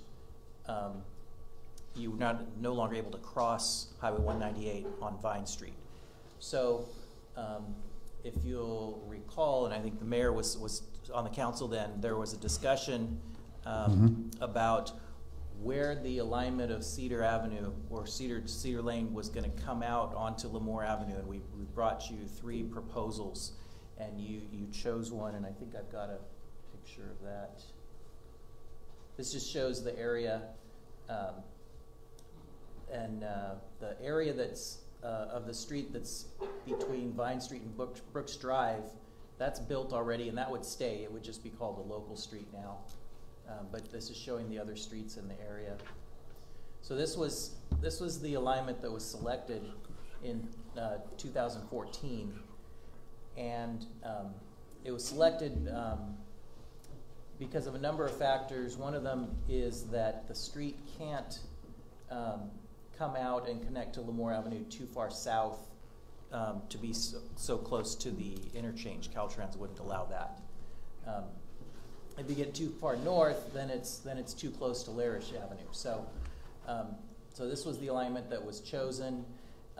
It would require the removal of, I think, 2 houses and a portion of commercial business. And there's it would be mostly done by city funds. So we looked at a number of things in looking at this, because there has been some proposals recently to make some improvements along Lemoore Avenue in terms of the commercial businesses. I know Beto's burned down, and they would like to rebuild there, and so that is one of the properties that would be affected if this street went through. And so this is kind of a time to review this. So we looked at a number of things in trying to determine whether it would be appropriate to recommend to you whether to remove this street from the general plan. One of the things we looked at was the circulation in the area, and we noticed that there's a lot of local streets that are connected. Unlike some neighborhoods that have a lot of cul-de-sacs, this one has a lot of connections to get out to Bush Street. There's other ways to get to Lemoore Avenue, and there's ways to get back to 19th Avenue. The other thing we looked at is the neighborhood completely built out? And there are some vacant properties, and we made an estimate that if those properties were all built with single-family homes of about the same lot size as what's there now, you could probably fit at the most another 80 homes. Okay. 80 homes is not a lot in a neighborhood this size, so the amount of additional traffic is not going to increase that much more than what's already there right now. The other thing, and this was the one that we were most concerned about and actually concerned about back in 2014, was what would happen to traffic once you couldn't cross the freeway on Vine Street anymore. Mm-hmm. And to be honest, we were kind of expecting that there was going to be problems and there were going to be some complaints. And since that's happened, we haven't had any complaints. We haven't had anyone mentioning that. And in fact, at the Planning Commission meeting, I think there was one commissioner who said that he thinks traffic has gone down because now people from the south side of 198 are not going through the neighborhood. They're using 19th Avenue or they're using Lemoore Avenue. So, so that concern of ours did not materialize. We also, the planning department also talked with the police chief and the fire chief about this. With safety is important, and we want to make sure that we have good circulation for public safety. They both said that they would not be opposed to this change. They both said that they would like to see Cedar Lane extended to Champion when that land develops, but that it could be with a local street, and it would be fine as a local street. It doesn't have to be a wider collector street. So this just shows some of the previous actions that the council's taken with regard to this issue. So the staff took this to the Planning Commission. The Planning Commission held a public hearing. They recommended approval of removing the street from the general plan, and these are the findings that we're recommending. Keeping the street as it is right now would require the acquisition and demolition by the city of 2 residences.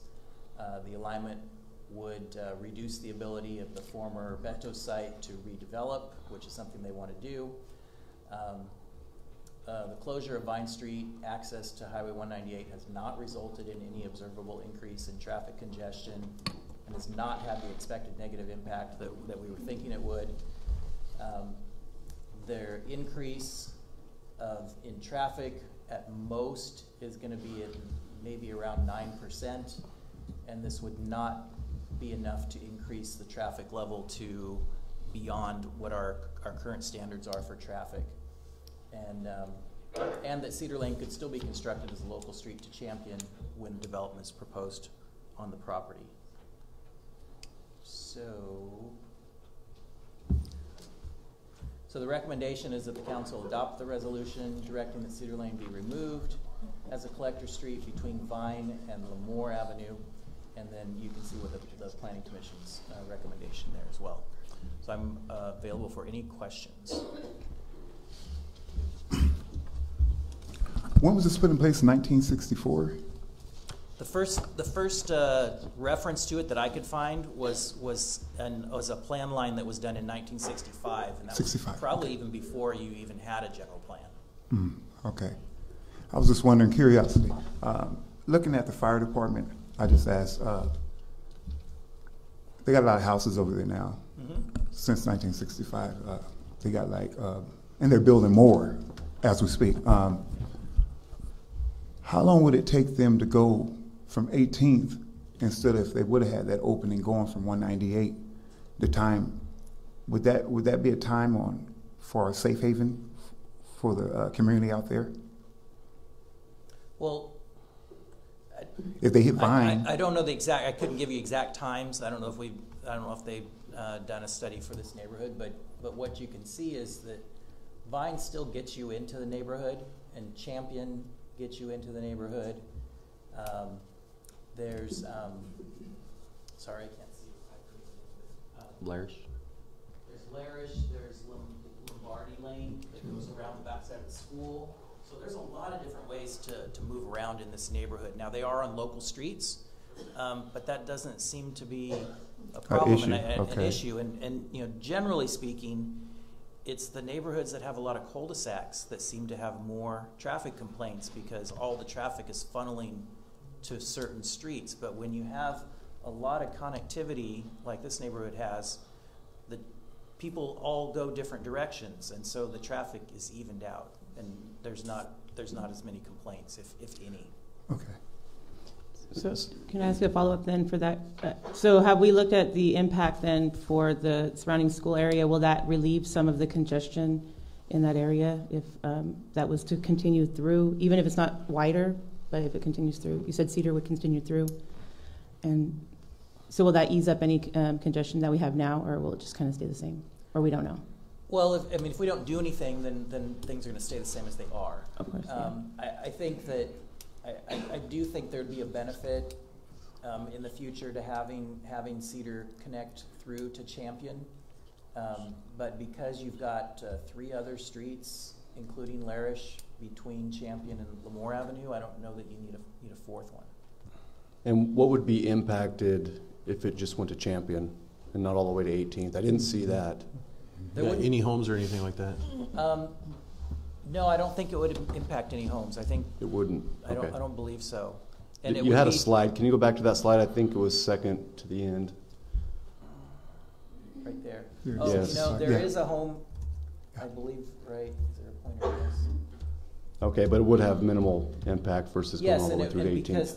Because in this case, the street would get built when the property owner wants to develop. Okay. So they would be their choice to remove that home if it's needed. Okay, thank you. And 2, the other thing is, since it would be a local street, the curves don't have to be as broad. The local street might be able to move around that home. Not making any promises, but it's possible. Okay. That was my only question. Okay. Want to open up to the public? Open the public hearing. Public hearing?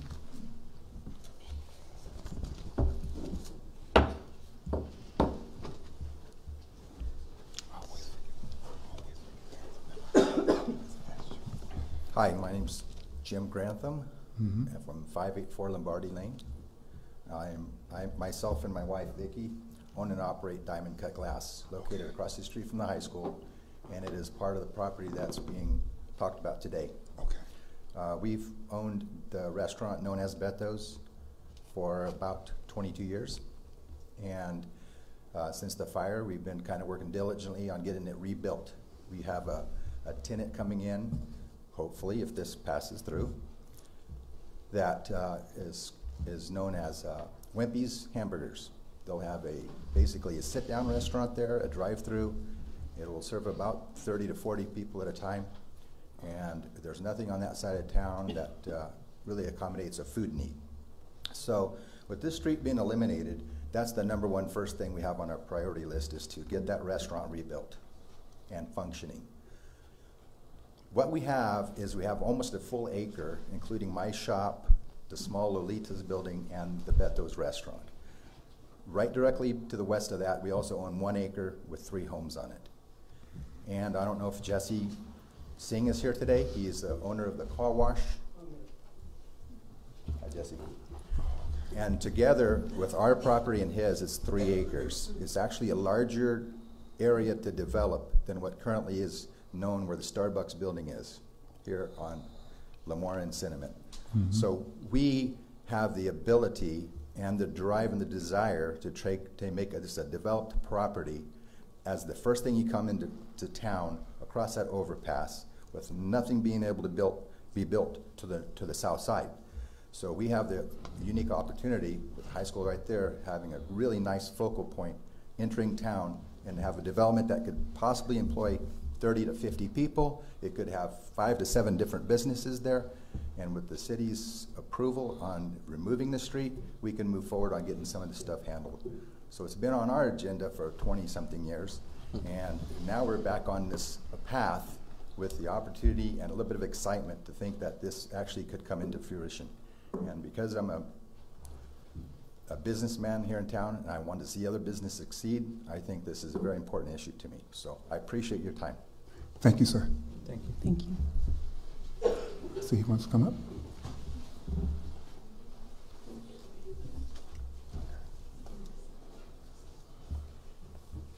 My name is Jagjit Singh, 11280 Fargo Avenue, Hanford. Mhm. And I'm the owner of car wash, and I've been in the business for the last almost 20 years. I've been doing a couple of businesses in Hanford, and would like to develop that corner, beautiful corner, that will be the main entry point for the city of Lemoore. With my expertise and my resources I have on hand to develop that corner the way it should be look like, not the way it look right now. So I will promise you that I will be submitting the site review plan as soon as we have that Cedar Lane extension thing is gone, because that's the main hurdle, so that we cannot do anything right now with that property in the corner. Absolutely. Thank you, sir.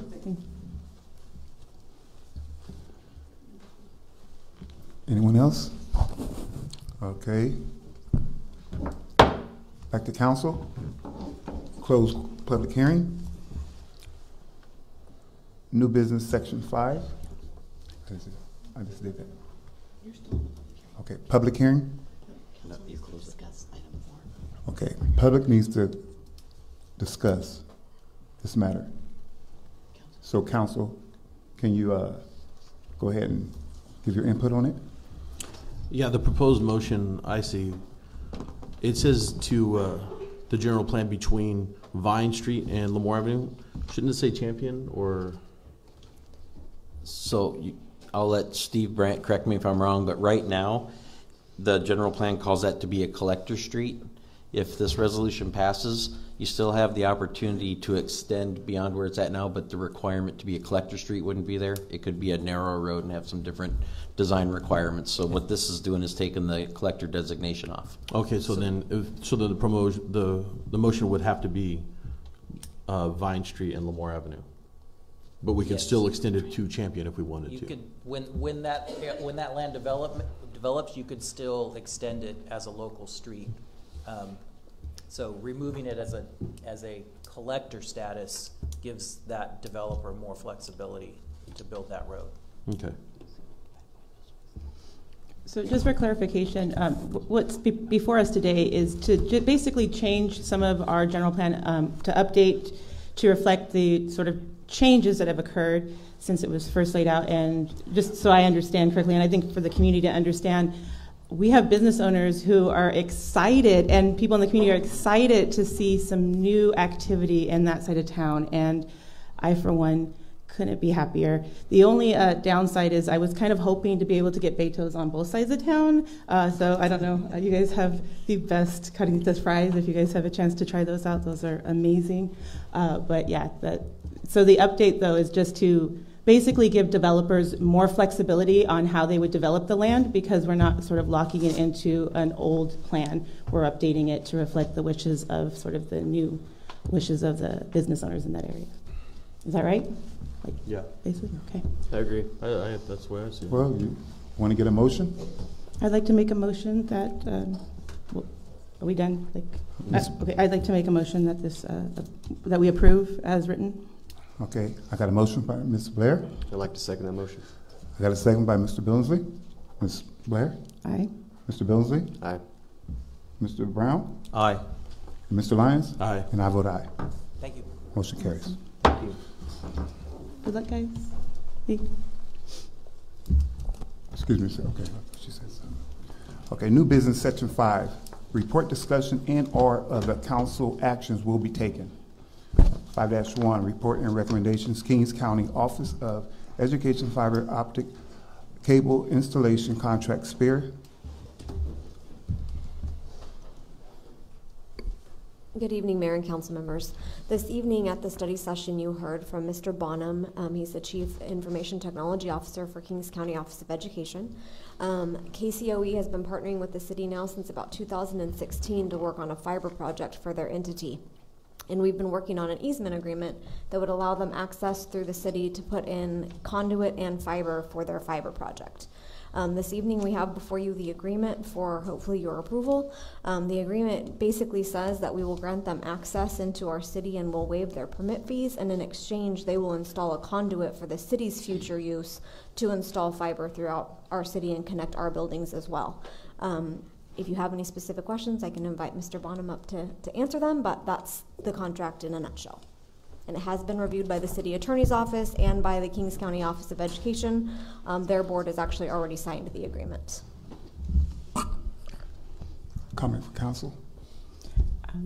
First of all, I'm really excited to see this coming because I think the Kings County Office of Education was really wise early on when we were first planning out fiber optics in the county. And so the opportunity to have conduit here for later use, the only thing I would like to ask is perhaps as we look forward towards grants or things of that nature, if there's any ability for us to offer internet service at a lower rate or to consumers who might not right now have access. As different parts of town have different, the speeds are different, right? And so as we're looking forward in the future and we're looking at different infrastructure projects, I'd like to ask consensus of the council to also ask staff to, when we are ready to put wire into those conduits, that we look at possible monies towards offering free or reduced internet service to community members or to schools or to school children. There's a number of grant programs available, and I'm sure the Office of Education might have access to those. I'd like to also look at what our ability is as a city to provide maybe reduced internet services for school children in the community. Yeah, absolutely.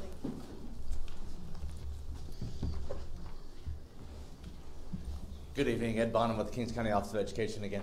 I just wanted to make you aware, and I'm not sure you are aware, through the Kings County Office of Education, we run a program called KingsNet, where we actually do provide internet service to the kids of all the schools from Kings County. We do have a reduced service or reduced price service for the kids that bring in the money. I think some of the free and reduced, we do have a reduced cost for that. So. We do already offer that. Now with the product that we have, because it's our LTE product, it's available around certain towers. We don't have it on every single tower just yet, but hopefully we're getting there. So who in our community right now, what do the numbers look like? How many people are actually taking advantage of that opportunity? And are there any particular sites of town that's not available? So right now, through our KingsNet program, we have 1,800 customers just through that particular program.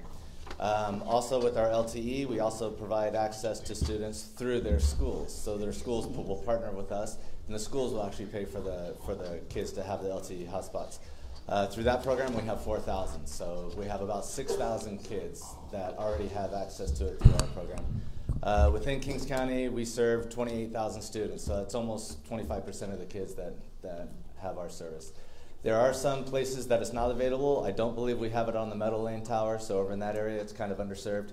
But that hopefully will be changing. We've been building it out. We've got it in every city in Kings County. I think now you know where I'm getting at, seeing how that's my district. Exactly. We just don't have it on every single tower just yet. Okay, so are we moving in that direction though to put it? That's our goal, is to cover every tower we have, is to throw LTE up there. Okay. We do have some issues where if we put it on one tower and not the other, we can cause ourselves interference. So it's stuff that we have to look at. But our goal is to serve as many of the kids as we can.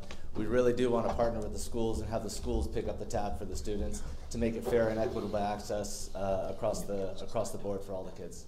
That's our goal. So the number that you gave, is that the number throughout the city of Lemoore or countywide, the 6,000 that you gave? So that's countywide. We partner with Armona, offers it to all their students. Avenal offers it to all their students. Right now, Corcoran offers it to all their students. Hanford Elementary is doing a pilot program. Lemoore Elementary, they've gone out and from what they've said, there isn't as much of a need, but they're going to start offering it to the ones that do need it. So out of 6,000, though, how many are from Lemoore then? If Avenel and Corcoran and Armona are all being serviced as well, how many of that 6,000 is Lemoore? So most of that 6,000 is going to be the other cities. Of that 1,800, I would say I think it's about 900 are in Lemoore. So about 50% of our KingsNet customers are from Lemoore. The other ones that run it through the schools are from the other areas, and we don't have any control over how the school wants to handle it, so it's up to each district to handle it as they want.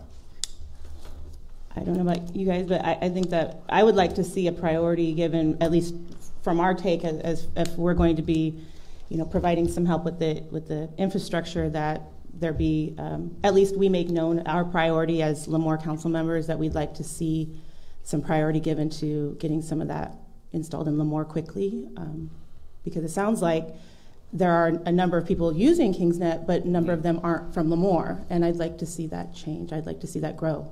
What is your capacity right now in Lemoore?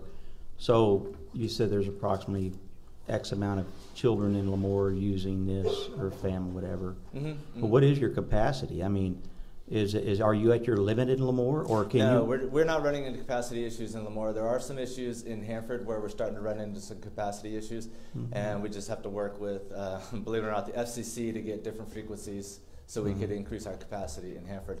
As far as Lemoore goes, no, we haven't. So if there's children in Lemoore that want to sign up for it, or families, they could sign up for it. That is correct. That is correct. Okay. We also work. So there's no unmet need really per se. It's just the fiber going in is going to increase your bandwidth and. Correct. It would increase the backhaul. So right now we have your customers. They connect to our towers, and then from our tower they have to come back to us. Well, if we can run fiber out to those towers, it increases that capacity coming back to us. Sir. Thank you. So how could we increase having, if we're not at capacity, how do we increase those numbers so that we have as many school children as possible having access to? It takes money on our part to put the LTE gear up on the towers. And so since we're partnering up with that in part of that infrastructure, then I'd like to have consensus in making sure that we prioritize as part of our infrastructure, whether it's getting the word out, or if it's just where we're putting in those conduits, that we have a priority of having as many children as possible in Lemoore connected to the internet at either a free or reduced cost, or through KingsNet, or whatever we can do. I'd like to make that our priority. Can I have consensus for that, please? Yes. After council. Any more council comments at this time? I see there's none. I'm going to open it to the public. Expound on this. I see there's none from the public. Back to council. Can I get a motion? Can I ask for consensus now, or do I ask for consensus with the motion? Like, to make that our priority as part of this project? I'd make it with the motion. Okay, I'd like to make a motion as written with the addition of our vision as a council, that we would like to see as many children in Lemoore connected to the internet at a free or reduced cost, and whatever it is that we can do in this infrastructure project to help make that happen.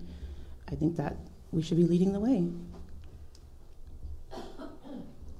That seems very broad. Are you looking just to communicate to school children, parents? What exactly are you looking for? Well, essentially, everything's online now. All information, all future jobs, all future education needs are going to be online. And if we have anyone in our community that isn't connected, and we have the ability to help get them connected, that's a benefit to our entire community, whether it's school children from very young, or even at college, a lot of online classes now. Whatever we can do to help our public have access to this information, to help make that a priority. If this is part of the infrastructure project and we're building conduit, which is essentially they're like tubes. So when you're putting your fiber optics through, you're adding like a space to be able to put it through later on. And as we're growing, that we have that in mind as a priority, that we want to have as many people connect to the internet as possible, because that's essentially what we're doing. We're laying down this infrastructure to make that available. But sometimes it may be infrastructure, but it may just be education. It may be having meetings with one of the schools that isn't connected. However it is that we can help facilitate that here in Lemoore. I understand Kingsway is all over Kings County, but our priority right now is with our infrastructure project is Lemoore. And so it is a little broad, but I think it's just the direction to say this is our priority. We want everyone in our community, especially anyone in school, to have access to the internet, because that is access to information, and that's really what I think as a council we should hope everyone is a part of. So I agree. Thank you. Is there a second then? I'm still not sure I know exactly what I'm saying. What are you asking for? I know, I agree with you. I want everybody to have the opportunity, but by putting that When conduit you're in meetings, they're getting the opportunity. when you're in meetings and you're like planning out this infrastructure project, and since all these different pieces are coming together, because the city's coming together with the county, and we're taking a look at when we're laying down the conduit, and we're looking at, one, where it's being laid down at. Is the place that we're laying it down at, for example, part of where we have a lot of school children with the free and reduced lunch? We know that there were certain areas in the city from a previous council meeting, we had a study session talking about traffic, and we had some of the transportation costs going through grants because of children that had free or reduced school lunches. That was sort of a place where we knew extra growth and infrastructure was being made possible because of that money. So when we're looking at that, it may not be broad everywhere across the city, but when we're developing in certain areas where we know we can qualify for additional funding, or we know, like for example, mentioning the Meadow Lane area where it's not as hooked up as other areas in the city, maybe making that a priority to reaching out and talking to the administrator of the school there and saying, hey, what can we do to help facilitate that? Just those simple things, that's not it is a broad thing, but it's sort of, I'm not micromanaging. You guys know. That's the direction. We want everybody to have the internet. We want all the school children as possible to have access to the internet. And as we're going through this project, please make that a priority in your planning. That's it. I just hate to see the project halted because it's not a priority, and when we don't state what exactly we need to do, and when we just broaden it, we can't halt the project just because they haven't met some It's not a suggestion criteria. to halt the project. It's as it's going to keep that in mind. Sure. Okay. I absolutely agree that we should. I'd like to second it. Okay. I got a. Just let me say this real quick. I'll second it and agree that we'll communicate and help out as much as the city can. Absolutely. Ms. Brown, I got a second by Mr. Billingsley. Ms. Brown? No. Ms. Blair? I'm sorry. It's okay. We got a lot of the same letters going on They got over me here, confused right? up here. This is a crazy one. It's a long. I know when we amended it. So okay. Yeah. So yes, please. We need to do a PowerPoint on this. Make it quick. Okay. Mr. Billingsley? Aye. Mr. Lyons? Aye. Mr. Brown? Aye. And I vote aye. Thank you. Motion carries. Good job. Okay. Report and recommendations adopting Chapter 10, consort selection of the Local Assistance Procedures Manual of the process of the following by the city when acquiring, my tongue tied, architectural engineering consultant service related to the federal and state funding transportation project resolution 2019-08 Rivera. Good evening once again, Council. Recently, the state required that all cities requesting state or federal funds for city projects adopt Chapter 10 of the Local Assistance Procedures Manual. The City of Lemoore is granted or awarded through a competitively bid process federal state funds for the design and construction of transportation-related projects. The federal government has granted Caltrans oversight authority of the use of these funds by local agencies like the City of Lemoore through the Local Assistance Program. When obtaining consultant services for projects with federal or state funds, it has been the city's practice to follow the processes and procedures outlined in the most current version of the Local Assistance Procedures Manual. By adopting this resolution, Caltrans is assured that agencies are following the processes and guidelines as required. The financial considerations, there is no direct impact to the approval of this resolution to the city. Pros and cons, if the resolution is not approved, the city would become ineligible to use federal state funds related to consultant services for projects using transportation funds. Staff recommends that the City Council approve Resolution 2019-08, adopting the process and procedures of Chapter 10 of the LAPM as a process to be followed by staff when requesting and awarding required consultant services related to these transportation-funded projects. Do you have any questions?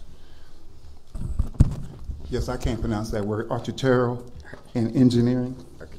Architectural. Architectural. And engineering, I'm tongue-tied. Yeah. Okay, okay, that consists of building buildings, right?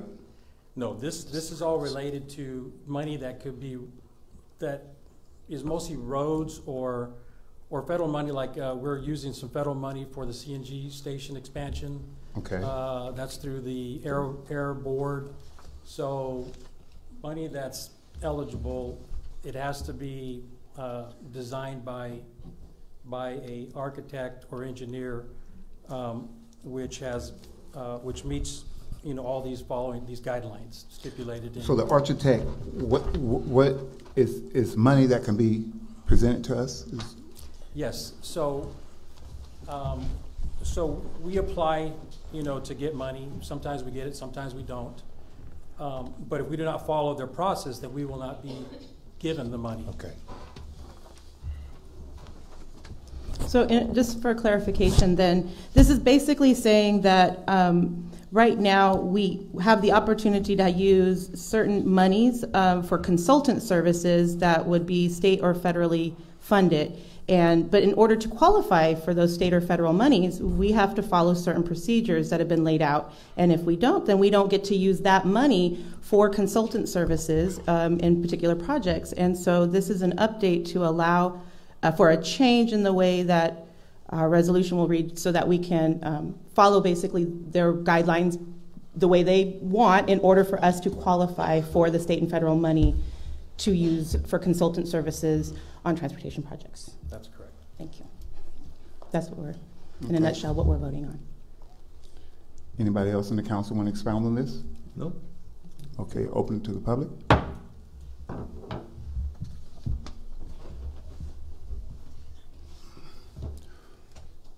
Back to the council. Can I get a motion? Make a motion to approve resolution 2019-08. Second. I got a motion by Mr. Brown, second by Mr. Lyons. Mr. Brown? Aye. Mr. Lyons? Aye. Mr. Billingsley? Aye. Ms. Blair? Aye. And I vote aye. Motion carries. Thank Okay. you. Report and recommendations. Abatement of public nuisance and setting of public hearings. Resolutions 2019-09 Rivera.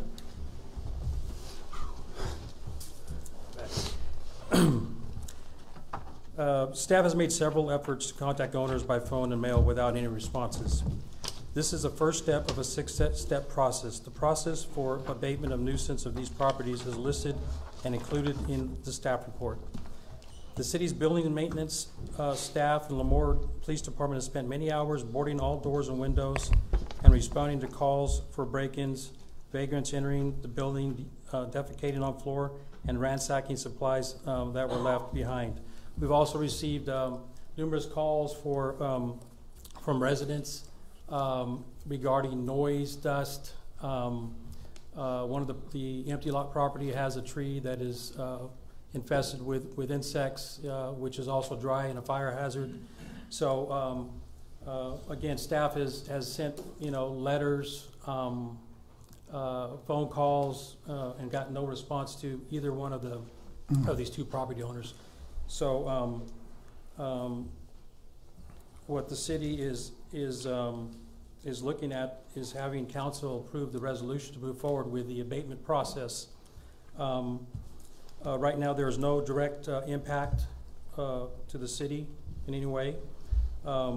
If the resolution is not approved, the city will become ineligible. I'm sorry, I'm on the wrong.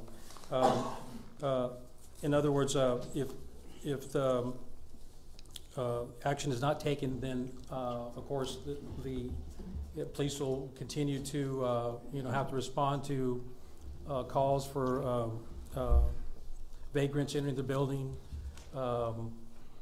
destroying the building further, and then we'll continue to get calls regarding the noise dust issue at this empty lot. So we're just asking for permission to move forward.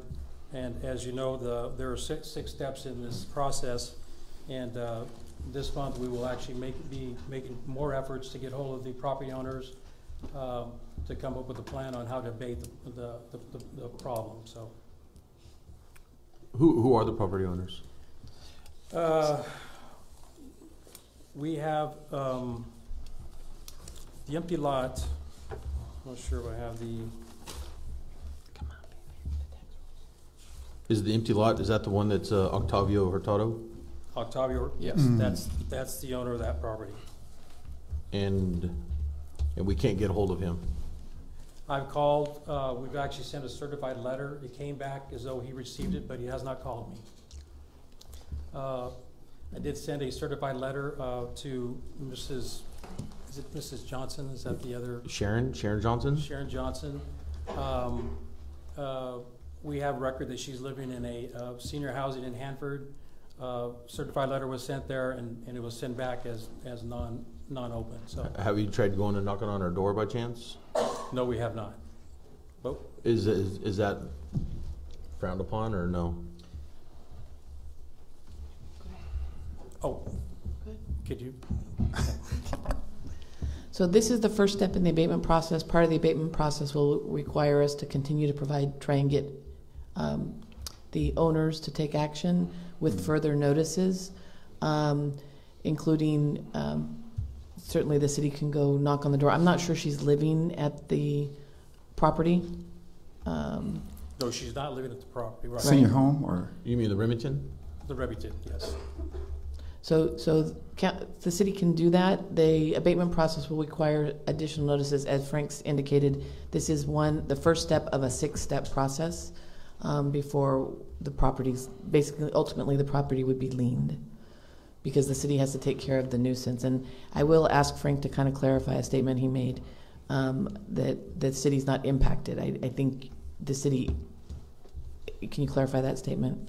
I think you were reading something else, and so I just want you to clarify for the record, please.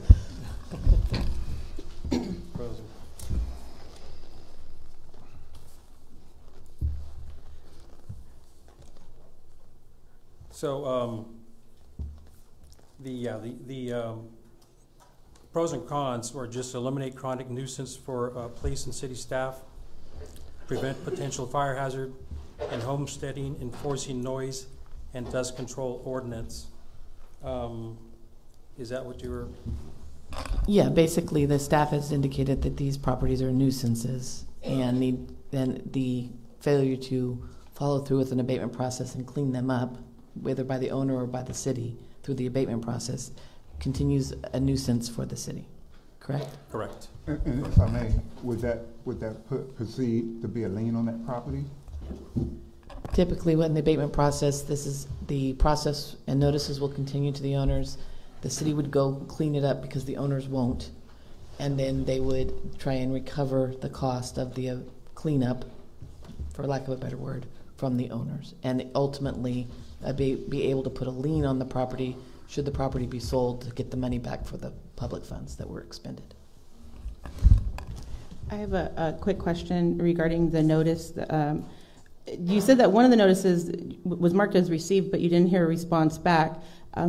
Were you able to send the notice in multiple languages, or are they only being sent in one language? One language. Might I suggest we send in another language, possibly a bilingual letter?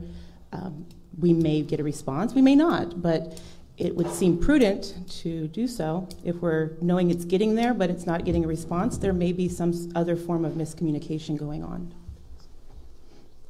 I also don't want to potentially put the city at any liability for not doing so, should that ever become an issue, that we didn't do all that we could to notify the homeowner.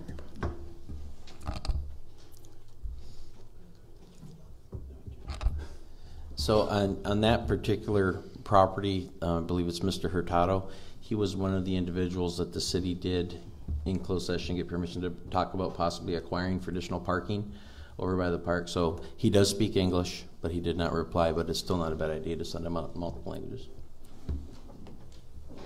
I can do that. Thank you.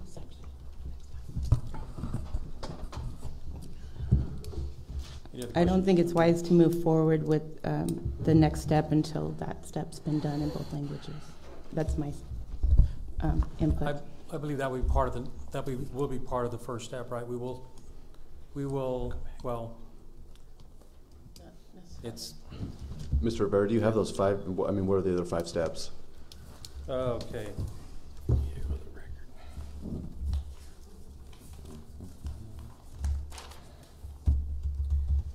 So the first step is council to pass a resolution declaring properties a nuisance and set a hearing date 30 days after. Second step is public hearing before city council to determine the extent of the problem and to direct abatement of the nuisance either by repair or by removal of the buildings or the problem. Third, at the conclusion of the hearing, council will direct owner as to the findings and provide 30 days for the owner to complete the work described in the abatement resolution. If not completed, the Public Works Director will have council, ask council for direction. And fourth, the abatement work itself. Fifth is hearing on report of the abatement cost to council. And sixth is file lien to recover abatement cost of the city. So, council, there are 2 public hearings. The property owners would be notified of those public hearings individually, as well as those hearings being posted in the paper and at the council, normal council agenda process. Okay, but thank the you. Same notices would not go out. Basically. Okay, thanks. I'd just like to add that I've personally seen fire and police there on multiple occasions. Is the field dust and fire risk? Is that what the issue is there? The field, I guess there's off-road vehicles Okay. that are using that lot. I have seen that recently. Yeah, for off-road use. Okay. So yeah, there's noise, there's dust. Is the complaint that I'm receiving. Okay, thanks. I just wanted to throw that out there. I've personally seen issues. There's no stopping traffic from getting in there from Cherry because Cherry Lane cul-de-sacs and you can just drive straight on out of there. Correct. Like I did today. Plus they use it as a dump out there too. People are dumping stuff out there. I've seen everything from refrigerators to all kinds of stuff sitting out there. So it's a health and safety. So, but before you came to council, the idea was that you notified all the property owners and then you came to council after doing so. But now but they haven't been notified in both languages, and we've agreed that that's a good idea. So I suggest that we table this for the next meeting until that's been done before coming back to council, because that was really the first part of this, right? Was that you notified these owners and they haven't had a chance to respond. And I personally like to err on the side of the benefit of the doubt of our homeowners before jumping to the next step. Can I ask a question, please? Sure. How long have you been dealing with this property? Oh, wow. Probably a year and a half, I think, is when the building's been probably unoccupied. Talked to the building maintenance manager today. I think the city's responded 7 times to, I think, first installing plywood on all the doors and windows, and then 6 times after that to reinstall, the plywood and windows because people keep. So you notified the homeowners all the time that happened, right? I've been trying to get a hold of, the lenders, and it's a dead end. But never in another language. Never, no. In a year and a half. Well, the phone conversations have been with people that I've talked to. The certified letter was only in English. Yes. If we've been dealing with it for this long, I don't understand what tabling it for the next meeting to allow for that second language to be offered before. Like I said, I like to err on the side of giving our homeowners the benefit of the doubt before jumping to the next step. Well, I'd like to just say too is we still got more steps in this. I mean, it's already kind of come to an agreement kind of thing that, second language would probably be a good idea. That's going to be done in the next steps. We might not need the next steps if there's just a miscommunication. Well, are we ready to make a motion on that? No, one more quick question. What's required by law as far as sending a letter or notifying the property owner? We will again send out a certified letter once again. Okay. I can actually go down to the Remington and actually hand deliver a letter also. Okay. In English and in Spanish. Anything else, City Attorney? So we're going to need clarification on what second language you wanted printed on the notice. Have you said you know the homeowner, is that correct? Well, for the tree one that did not respond. Well, I would imagine English and Spanish, but if we have a homeowner that's Filipino, perhaps they would like Tagalog. I don't know. Perhaps you can call and ask them if they're having trouble understanding what's been sent to them. That it may not be a miscommunication. Maybe they're just being jerks. I don't know, but it's possible that there's a miscommunication going on, and it should be on us to not ask, what can we get away with? What does the law allow? But ask, how can we better serve our community? And find out, just, is it a miscommunication, or is it, maybe they just want to ignore it? Fine. But I would say if you know who these homeowners are, ask them if they would like another language. Okay. So I just need clarification because I don't know the homeowners. Spanish. That one I happen. So Then Spanish. Spanish. Okay, thank you. Okay, anybody else want to? Yeah, I would just like to add that taking steps sooner than later would be beneficial as it's starting to get hotter outside. You talk about it impacting one person, one property owner, where they're not maintaining their field, it could catch the whole neighborhood on fire. We saw what happened in Paradise. We had a really wet year. Further, the property on C Street is an absolute mess. There is a lot of issues there, and my personal opinion is pumping the brakes on this.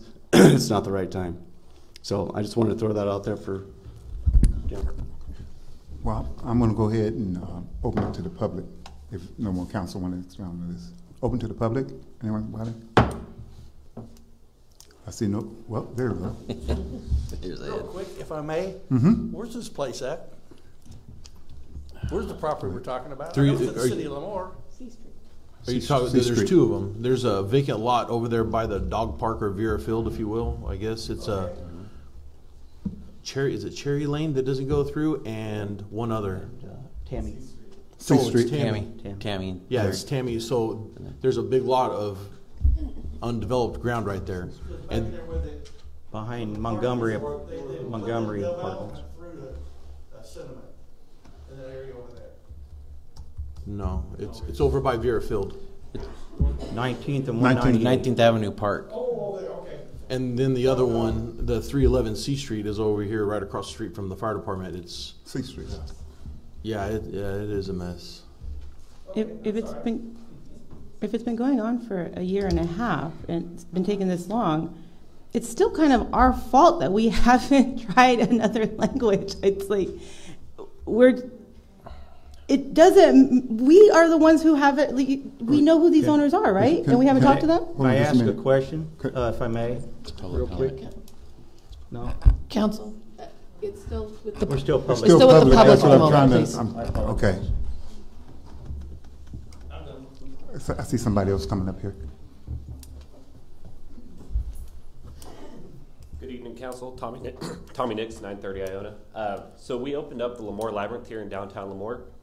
And when we were looking for our business location, our site and everything like that, the city actually talked to us about, trying to find out something to do with 311 C Street. So we tried reaching out to that person multiple times, mail, phone, nothing. So that was a year and a half ago. So she's been non-responsive for that long. Did you try any different languages? No. No, okay. But I did get a hold of the nursing home or the senior home that she was in. Left a message, asked her to call me back, anything like that. But they did confirm she lived there a year ago, and no response back. Well, if she's in a nursing home, it stands to reason. Well, I don't want to say it's a nursing home; it's a retirement home. Oh, it's the does she have family? I'm sorry, I didn't mean to interrupt you, but does she have family members that might be covering this? If she, It's still public, yes. That's it. Okay, thank you. Anybody else from the public? Going back to council. you all seem to know who this person is. I don't know who the person is, so I apologize. You seem. I don't know who this woman is, but do you know if she has family that? Sometimes when family members go into retirement facilities, sometimes family members will be the ones in charge of their estates. Do we know if that's maybe what's happened? Is there somebody else we might need to contact? I believe the police department also has tried to make contact with the family members. There's some litigation going on that kind of has this property in limbo. I'm just kind of, what I'm assuming. May I ask a question, please? The person, our code enforcement officer, Soledad Perez, right? Sir? She's bilingual, correct? Yes. Okay. So when she picks up the phone, she can talk about Spanish and English and. Yes, sir. Okay, thank you. I'm sure Mr. Rivera is bilingual too. I mean, he can talk both languages. Speak a little bit. Yeah. So, you want to get a motion? Can we get a motion by council? Make a motion to approve resolution 2019 TAC 09. Mr. Brown, got a motion? I will second that, and I'd just like to be known that we could stop this at any time. It's not like by making a motion now and moving forward that, you know, something can't be stopped in the future if it needs to be. Council will have at least 3 other opportunities to make a decision on this. Absolutely, okay. I got a second by Mr. Lyons. Mr. Brown? Aye. Mr. Lyons? Aye. Mr. Billingsley? Aye. Mr. Blair? No. I vote aye. Motion carries. Thank you. Okay. After council report, sorry. City council report and request, section 6. City council report request. Ms. Blair? Nothing to report at this time. Thank you. Mr. Brown? Only thing I'd like to say is I want to thank the Lemoore Police Department for all your hard work, keeping us safe. I want to thank the Lemoore Volunteer Fire Department, because between both of those, our public safety, they keep our insurance rates down. They really do a lot for us. So just want to say this, thank you very much. The staff of the city of Lemoore, thank you. You know, you keep the water flowing, you know, you keep the garbage picked up, keep our streets clean, our areas cleaned up, and our street lights working, you know. And when something's broke, you get out there and you try your darndest to fix it. So I want to thank you for that, from city manager on down. Parks and Recs, thank you. I mean, planning, everybody, Public Works. And then I just want to thank the public for being here. Thank you very much, taking your time out in the evening for being here. Thank you very much. That's all I got to say. Thank you, Mr. Brown. Mr. Lyons? Yeah, I'd also like to thank the police department. I think they do an outstanding job, and thank you for your presentation today. It was really good, and by no way, shape, or form do I promote or advocate for any kind of hostility towards police or law enforcement in any way, shape, or form. I'd also like to thank Mr. Neal. He gave us all a cool pin. I don't know why, but I thank you. Chad really needed one a minute ago. So did I. Put that in his desk. That's all I have. Thank you. Thank you, sir. Mr. Billingsley? Yeah, I'd also like to again thank the police department and Mr. Smith for his presentation tonight. I want to apologize to Officer Cheney and Officer Henderson for anything that might have contributed to you or your families feeling unsafe. That's not the feeling police officers should have, and no violence against a police officer is in any way, shape, or form beautiful. So I just want to apologize for that, and that's all I got. Yes, I want to say this was a very interesting city council meeting tonight, and we really got tested, and I think it was a good thing. I want to thank not just our police department. I want to thank our community. I want to thank them for their patience, their long suffering, all the above. I want to thank the council. We're getting there, and just keep positive. If we can stay positive, something's going to come out positive. If we bring up negative, negative will come. It's what you put in, what you're going to get out of it. So God bless. We're going to have adjourned closed session and go into